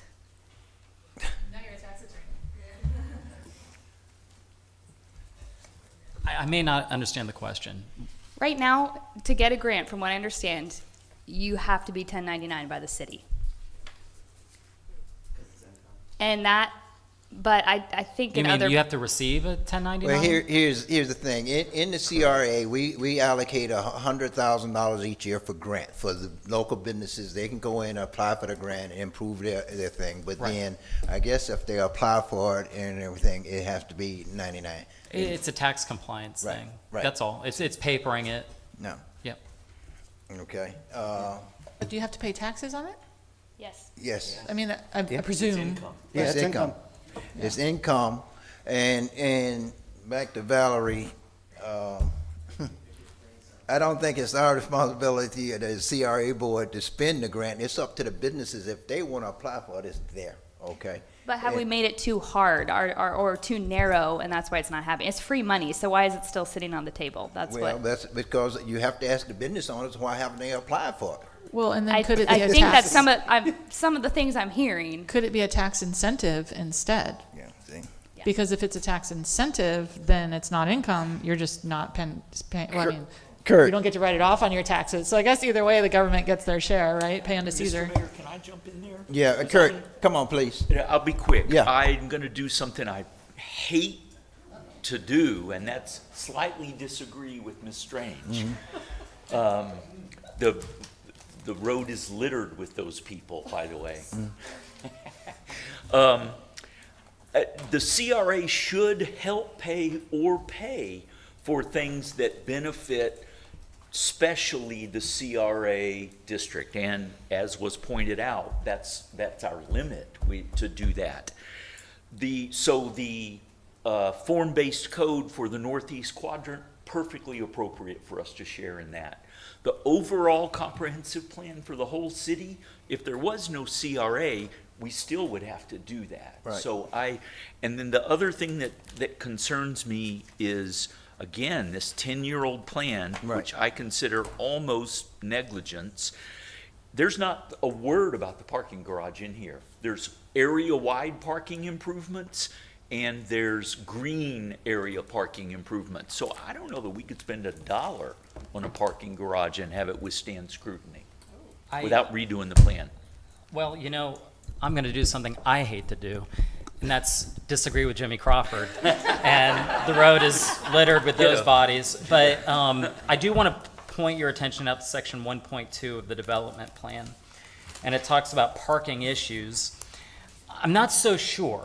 So what it says here, it's page 8 of the document. I'm looking at the PDF, but midway through, it says, due to the attractive nature of the waterfront, special attention also needs to be made to accommodate the various events that require additional capacity. Accommodation for these larger parking requirements should be addressed in the design of the lakefront amenities. At some point in the future, consideration may be needed to develop a parking structure that would serve both a more intense development in the core as well as the special event needs along the lakefront. Yeah. True. I will concede that point to the city attorney. I was reading 3.0, which is where we list our development objectives and initiatives.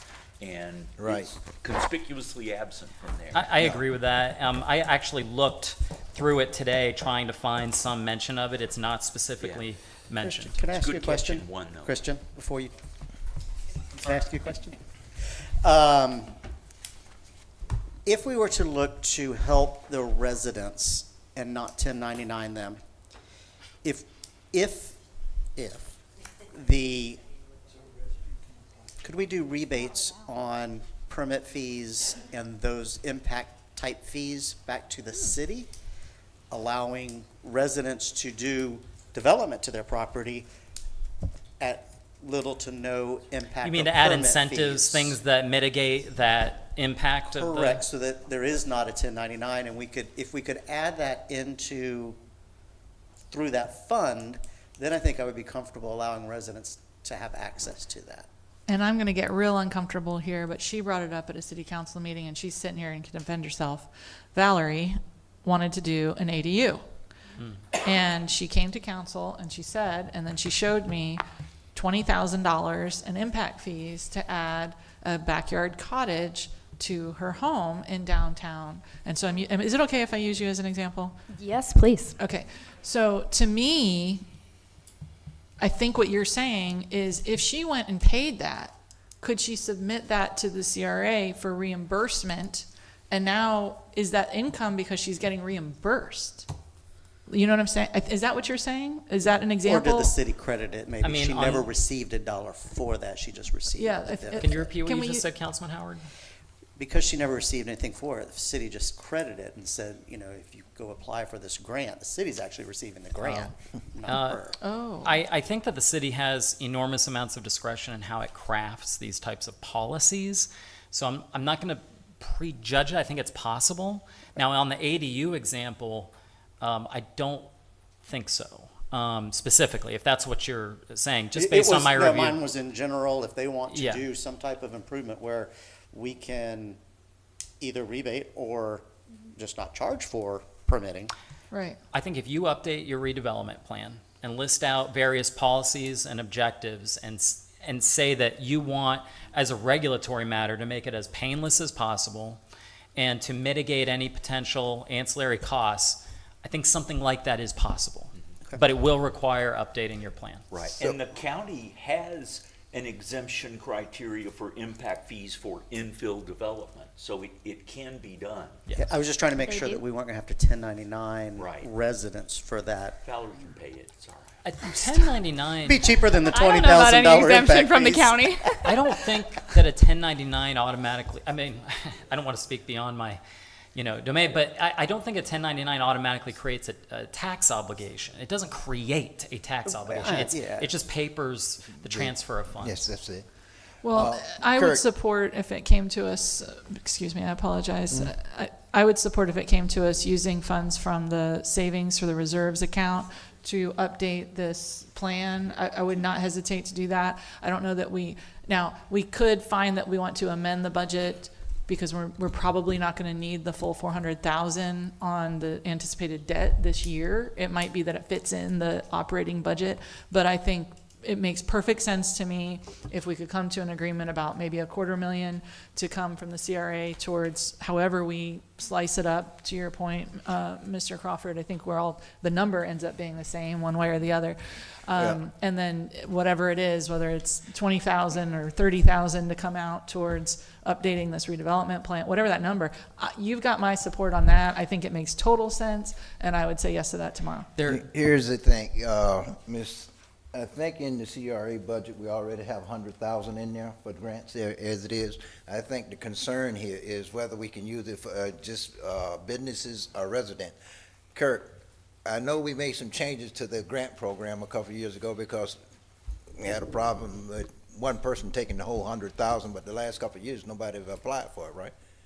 Oh, no, we've had others Okay. apply for it, yes. Okay. We have. So I don't think Ms. Valerie knows exactly how the grant program works. Can you explain that to her? But we did make some changes because it was, the way things was set up a few years ago, one person can come in and get all 100,000. Yeah. And nobody else can take No, advantage of it. So we made some changes. I think what I'm asking is, can we do look resident? at what grants we are offering? Yeah. And maybe the 1099 thing is not the problem, and it could be something else, but also based on whatever our new plan is going to be, what are we going to want to incentivize from that? And if Yes. we're including residential in that, we need to make sure to have options for residents as well as commercial. We have not had that, even though residential redevelopment is actually in this plan.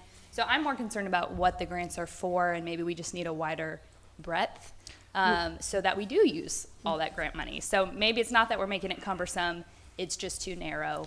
And I'm going we to need suggest we expand that. workshop that because I think it warrants a workshop Yes. specifically for grants. But yeah, I think that knowing what we want to incentivize is really important. I think that'll come to light over the next couple of months. And also I want it to be easy for people to use, because if you, it's kind of like we've talked about procurement. Like if you have to be, if we're basically operating a Medicaid program where you have to hire somebody to apply for the grant, then it's not getting to the people we want it to get to, because we want it to get to, you know, the person who they bought that one piece of property, that's all they have. They don't know that there's all these restrictions. They don't know anything about that. We want to make it easy for people to do good things and not get in their way. And I think that this program is an opportunity for us to do that.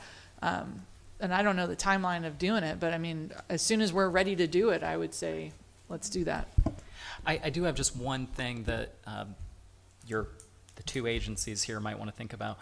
In June, we issued a series of RFPs and RFQs related to comprehensive planning. And one of the ones that we issued was an RFQ. And the way that I designed it with Freddie was it was on behalf of both the city and the CRA for planners, because I anticipated someone might bring this up. So what that did is, and I don't know who responded to it. This is a discussion for Freddie. I don't know if DPZ did. I don't know if anyone else did.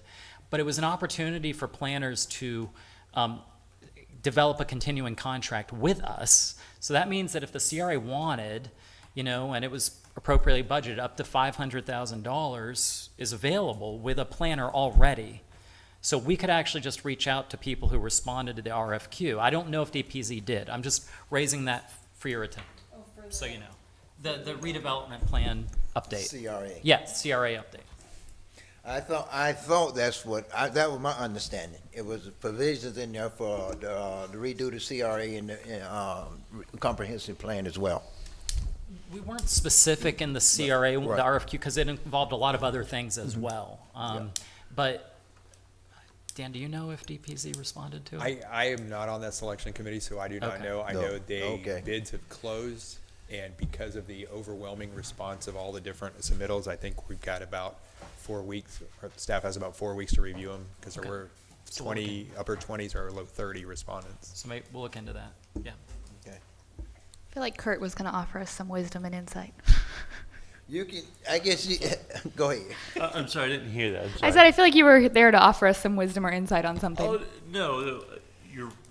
Streams was right. That the last time it changed, I recall a workshop first just to discuss, because at one point the CRA board did remove food service. Let me rewind. There's 3 current grants right now: food service, building code assistant, and facade grants. At one point, the CRA board removed the food service, for whatever reason they wanted to, for several years, and then they came back and put it back.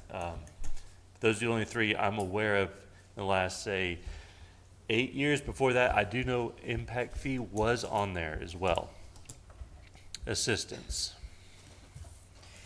At one point, I'm talking probably 15 plus years ago. There you go. So we can take a just- look again. Yes. And the other option is we can amend our impact fee schedule, right, and just exempt ADUs in that respect too, and that can be done just through a quick resolution. So the state is taking up ADUs again. I was trying to What do you let mean? Allison move money from one fund to Gotcha. another. I was trying to figure out how to solve her problem of not getting enough CRA money back to the general fund. Oh, no, it's got to be appropriate. And, you know, when we talk about redevelopment, we want to encourage, and the purpose of impact fees is to pay for the impact of the development on the infrastructure. And the beauty of infill projects is they typically don't have the same impact that you might have if you build a block away, and so the pipes are very short from Valerie's front yard to her backyard versus, again, I'm using you, because you're here. I won't do that to anyone in the public. Yeah, I feel very cautious about that, please. Yes. Don't want But, to be a conflict. you know, it's a much shorter distance than to go to my house, you know, on the other side of 50. And so, you know, I think the impact fees should be proportionate to the actual impact on the infrastructure. Even if that means you're going a mile away, you should have a higher impact fee than if you're nearby. So my point being, do we have a lot of people, because our current code allows for backdoored cottages. Everybody can build an ADU in the entire city, right? And if you're in an HOA. Correct, you're right, Right. yes. But if you're just city zoning, you can build an ancillary dwelling unit or a backyard cottage. You're approved to do that. If you have the room, yes. Yeah. So how many of those applications do we get in the CRA in a year? Oh, very few. Like less than 5? Yes. I don't think people know that they can I don't do think that. they know it either. And I think that's a problem because we've talked a lot about affordable housing, and it is not affordable for a one-bedroom house. Again, you stood up at a public meeting, so it's the only reason, and you're sitting here. It's not affordable for a one-bedroom to cost $160,000. It's not affordable. So, and if 20,000 of that is impact fees, you've got that special thing that you're building around. So maybe that costs more. But if we want a place for our kids to live when they're going to Lake Sumter State College, and we want a place for our parents to live when they retire, and we need to take care of them, then we need to be creating affordable ways for people to leverage their own property and not have unnecessary costs to that construction. And your example was painful to listen to, and it's probably painful to go through again today. But I think it's important, and I thank you for your service to the community, because it's a great example of an opportunity for us to do something better. And so if that is something that could be put on the agenda, amending the impact fees for ADUs, I mean, I'd be happy to vote on that next week. And it's not just about you, it's about the other 5 people, and then their neighbors who find out they can do it, and their neighbors who find out they can do it. And by this time next year, we might have more affordable housing in Clermont. And then I'll be selfish. My daughter turns 18 on Monday, and I'm hoping that she stays and goes to Lake Sumter State College. So I'm just going to put that out into the world. Can I tell you, I think you misread some of this just from your personal bias on how many people really want ADUs and want rentals or that type of things. As somebody who built an ADU, it was fine. But then once its purpose, which was for an elderly person, once that person had passed, that ADU sat empty. And so finding somebody who's going to do that and spend that money, and the fact of the matter is it is going to cost $100,000, $150,000 to build an ADU. By the time you get done with that, it is a pricey investment, and besides the impact fees. And there are those of us, I live in an HOA, so I can't do it anyway. But even when I didn't live in the HOA, I certainly didn't want ADUs all around where we multiplied. I lived in suburbia. I wanted to live in suburbia. So there's an implicit bias between the way that you view it and the way that I view it. And I think sometimes we need to recognize there are people who want to live in single-family homes like Clermont has and not have a bunch of ADUs around. As a matter of fact, the house next to me did have an ADU, and they were trying to split that up into multifamily essentially. And we went to the city and said, hey, this is not cool. I don't live in a multifamily residential neighborhood, and I don't want this going on. And so they got pulled, but just difference in bias view. And he's absolutely correct. We have advertised it. I talk about it all the time, and I actually have people coming here speaking against ADUs, okay? Some people don't want to see them out there, okay? Well, but I think the point is that and I agree, and I see that point of view, but we need to have options. The Yes, option is there. people, so that people have choices and opportunities to to pursue their happiness. You know, I've talked about this before. The government's job is not to make the people happy. It's to allow people to pursue their own happiness. And so when we say even though we say we can do ADUs, but we put so many roadblocks in the way, it's kind of like, well, you really can't do it. So if it's reasonable, if we need to workshop that subject, that's fine. I'm happy to do it. But as I sit here today, if we need to drastically reduce impact fees in the CRA or in the downtown district for ADUs, I mean, we need density in downtown. That's like obvious, I think. I think that's obvious. Yes. Yeah, the conversation expands to residential commercial infill as well. Like when we start thinking about how to incentivize infill. Yeah. How are we doing both in So- this and that's what I'm area? saying. CRA, one thing. Yeah. Reaching out into other quadrants. So me living in the southwest quadrant when I was on Bowman, I certainly didn't want a bunch of ADUs around. Okay, But let me, that was just the way it was, so. let's go ahead and move this forward. Mr. Crawford, forget your name.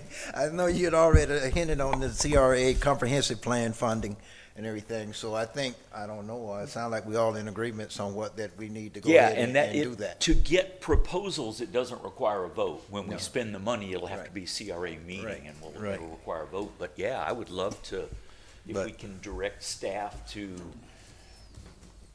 get us some proposals for redoing or amending the CRA redevelopment plan for Clermont. And that would include the people who responded to the June, as well as perhaps DPZ, since they're currently on hire. So how about we have another CRA meeting either, I think by January, it sounds like is going to be an important date. Is there any reason to meet before then, other than if we want to Let's- try to get this plan done? Do we Let's want schedule to? it for the second meeting in January, before the second council meeting in January. If we have an opportunity to move forward with the plan, let's say that DPZ, we've talked about, can DPZ do it with the code? If that comes up, are we open to whenever is the next council meeting to have that one item on the agenda, 30 minutes before the council meeting so that we can get that moving forward if we need that? I would be comfortable with having another one sooner because I'm going to bring this up today. I want to have a change in our parking ordinance for CBD, CRA, possibly. Okay. So I'll bring it up today and see when we're going to bring it in, but I would like to see if we well- can get it voted on. Well, keep in mind, after next week council, we only have 2 more council meetings left for this year.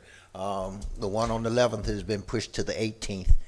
We usually only do 1 meeting in November and 1 in December. Well, we can always add meetings. We just have to say Well, yes. I don't think we're gonna look to add any during these holiday season. That's the reason we do these things and everything is because you're coming up with Thanksgiving and Christmas and everything. So for years, we've always, only did the 1 meeting in November and December. And I think the 11th we moved which is Veterans Day, right?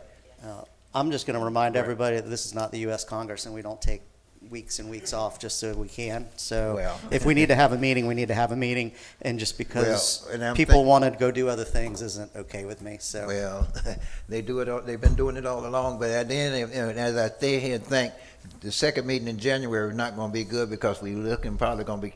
Well, I won't be here because I'll be in Tallahassee for Legislation Day, so maybe the first meeting in January we do a CRA. And that brings up another question, To if the any other 13th. council members are planning to go to legislative days. Because we got to figure out if we're going to have a quorum that second meeting in January anyway. I sit I on. won't The, have I one. sit on the. You or not? I think the work's getting done now. Okay. Yeah, I so sit you on won't the be board aware of at the legislative? Yeah, I won't go in Legislative. January. January 27th, 28th. Correct. Yes, the 27th, 27th. 28th, but I have to be up there on the 26th because I sit on the full board of directors for the Florida League of Mayors. So we yeah. meeting on there. Are Can are you any zoom other in? council members planning to go to the legislative? So I am going to, as long as council doesn't care. I've already been working with Angie and Chris on and some of this stuff, especially the water side. I'm intimately involved with, so I'm going to carry that up there and go to anything that I need to go. I will be informed by them on what. I'm not just going to go up there and hang out and have cocktails with everybody. I'll go up there for what Chris and for what our folks need us for. I won't go up there for any other reason. So if I'm needed up there, I absolutely will go. But I'm not going to go up there just to say I went to Tallahassee. So. How about Councilmember Myers or? I'm not certain right now. I got to look at my family calendar, but I'll let you know. Bill, would you go to Tallahassee? So we may We might not potentially have have a quorum. 3 out. Could we move the meeting to the week before or the week after, so we don't lose a meeting in January? Would you have a meeting the week before that, so you have 2 weeks back to back? Yeah. Yeah, we can definitely get with with the clerk and get with everybody's schedule and see if we can make that work. That way we don't miss out. I just don't want the, Although, I'm sorry, before I say that, I think these are already advertised, right? We advertise those meetings, those We do cases? have 4 final hearings that have been scheduled for that second meeting in January. But they haven't been advertised yet as, like, your zoning hearings must be advertised in So- the paper and stuff, right? But no matter what, if I can zoom in, I'll zoom in, even We if have I'm to have out a- of town. we have to have a quorum here, physically present. That's the issue. So can you work on that? We We're can not work going to on an solve that problem alternate date. tonight, but. Have we already advertised them? I'll verify that and let you know. So my only concern is we want to be able to move forward with the Community Redevelopment Agency comprehensive plan. And if we need to, my question, I think I heard a yes from everybody, was if we get the opportunity to do that whenever is the next council meeting, we will just tack on the CRI meeting right before so that we can move forward to get that going. Is that kind of, are we all, it won't take us long. You We can could probably one do it in, at 2:45. like I say, normally it's 30 minutes. We usually do the CRA 30 minutes before the. That's fine. Yeah. Before the council. The only thing won't take but 10, 15 minutes, so you can do it on, what is the 18th, is it, of November? Well, yeah, I mean, if they can do it in November or December or January, it's just, I figure as soon as we can do it, then we can get it started. Because if it is DPZ, we might slow them down if we're not rolling with them. Tracy, elections is on the 3rd of November. November 4th. November 4th. November is the 4th. election. November 4th, swearing in is when? November 18th. We gonna do it on the 18th? Okay. Yes, sir. All right. Also, on that meeting, and you guys can figure out, because I know that the council will be the one who has to change the ordinance. There's been issues with on-street parking specifically, of people parking there all day long. Yes. And clogging up a lot of that on-street parking. I'd like to see that on-street parking reduced to whatever the ultimate goal is. I think 2 hours is probably plenty. But we are seeing entirely too much of this, and I've had this not only from people who go downtown, but other businesses where the adjacent business is employee heavy, that they're parking all along that on-street parking. So unfortunately, if you don't have business owners who are willing to tell their employees where they need to park, we may have affects to others. fix that. That will come with some level of enforcement on our part. What that looks like, I'm not sure. I think there were some issues with placing rocks on tires and some other things Yes. where there's some issues on how do you enforce it. But I thought that would be a good CRA, because really that would encompass most of the CRA by doing that, but it's up to you guys. Well, I brought that up a few months ago because that was one of the complaints I'm getting. People coming into downtown and can't park in front of businesses and everything because all the employees are taking up the spaces all day. But one of the things we did years ago, if you go over there on West Avenue by the post office, they came out and they put 2-hour parking signs up. And then they started enforcing them. So is that what you want to look at doing? Another area that I noticed is the parking lot on 7th Street, right there behind, what's the new bar they just built? So And does, there's some parking in there that's actually safe for pickup. People are actually picking up, parking in there all day long. It's supposed to be 15-minute parking. And I'm noticing cars is being there all day pretty much. can the CRA split out CBD area, or is that? So ultimately, if there's no one here on the CRA who has an issue with reducing all the CBD area on-street parking only down to 2 hours, then that would give council direction to move forward on that. It's not something you guys are voting on, but, I mean, you've got a business downtown, so how are? Yeah. No, I park in Jason's lot behind me is where I park, but. What about And that's paid- what we'd like to see. What about paid And parking? sure, I would say 3 hours might be better, because I can take 2 hours for dinner and drinks pretty darn easy. And I don't know if we're gonna be out chalking the tires immediately or what, but. Well, I think there's a constitutional issue. I was reading on that there was some constitutional issue of whether it was, and I can't remember what it was, but when I read it, I was like, How can that be? But it was certainly an issue. And Came out a few Yeah. years ago that You could can say no two, longer but mark enforce tires. three. You can't I touch don't the know. personal Well, property. and I'll be that guy. You could just make it paid parking, and then people won't park there all day because it's cost ineffective. I mean, that's, if on-street parking was paid parking, then it helps us pay for the garage. You could do a Ms. central. Strange, you want to fill this That's room? an idea. Let's have that hearing. Yes. I mean, But I'll no, pay that's to a good park when I idea. go. Other cities do it. They do the little app, and you just pay. You have to Sure. download it. You whatever. We do it when we go to different cities, and it's like, $5 for 2 hours or something like that, or what. I think that's a you conversation to be had when we are so pressed, where where we are destination. Gotcha. When you are a destination, then you can say, you know what, we have to charge for this. I don't think we're at a destination yet. I still think we need to be user-friendly. Gotcha. But 100%, for events, if we did a parking garage, I would 100% support that it's paid parking during events in a parking garage. And I'll say that now. Well, but And I look, know that people did not like it because social media lit up when I said it. But it's still, how do you pay for it? Yeah. And ultimately, we know that a lot of people coming in for those events are not our citizens. So certainly I want our citizens to get parking whenever they want to use it as much as possible. Right. And, we can do it like we do with the boat ramp and give them a cheap pass. Right. There you But go. certainly want to capture those out-of-town dollars. Why wouldn't we? We're not building, if we think we're building a garage for in-town residents, we're not. No, we're not. It's for all So the I guests. get, Yeah. we are not Yeah. building a garage for in-town, we are building a garage. We are hopefully building a garage for Speak those events things, and people to come, because we're a destination, because people want Right. to come here. And Right. I know we're off So- topic. so but back to it, yeah. It's perfectly legal to have a different parking scheme for your citizens in town than it is. Look at Volusia County. Go over there and Yes. try to park on one of their lots. Right. And if you've got your little sticker that says you live in the county, it's great. So there's a lot of options.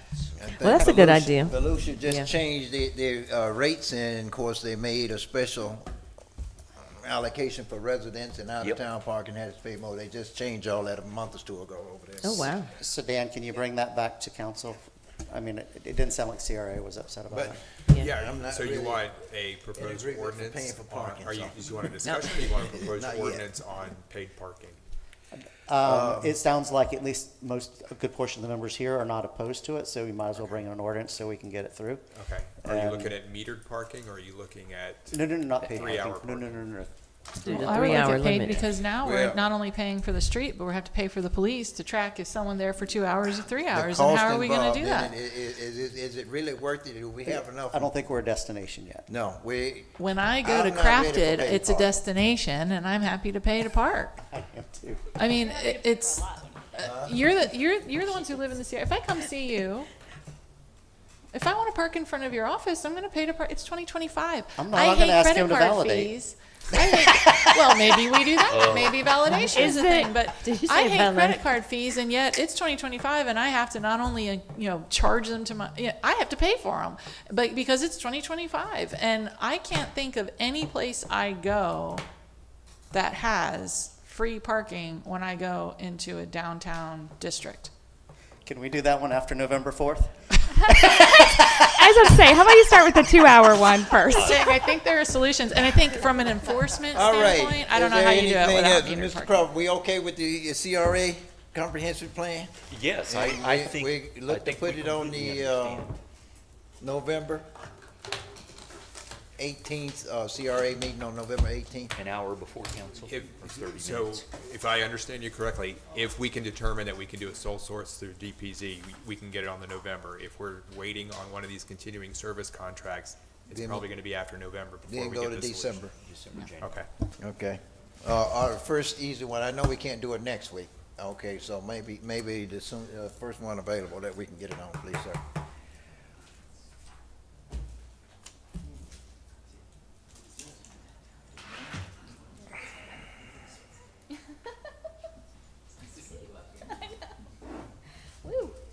Okay, I'm looking through my list here, make sure I think we have covered everything. All right. Is there anything else that need to come before the council and board? If you hear nothing, meeting adjourned. Yes.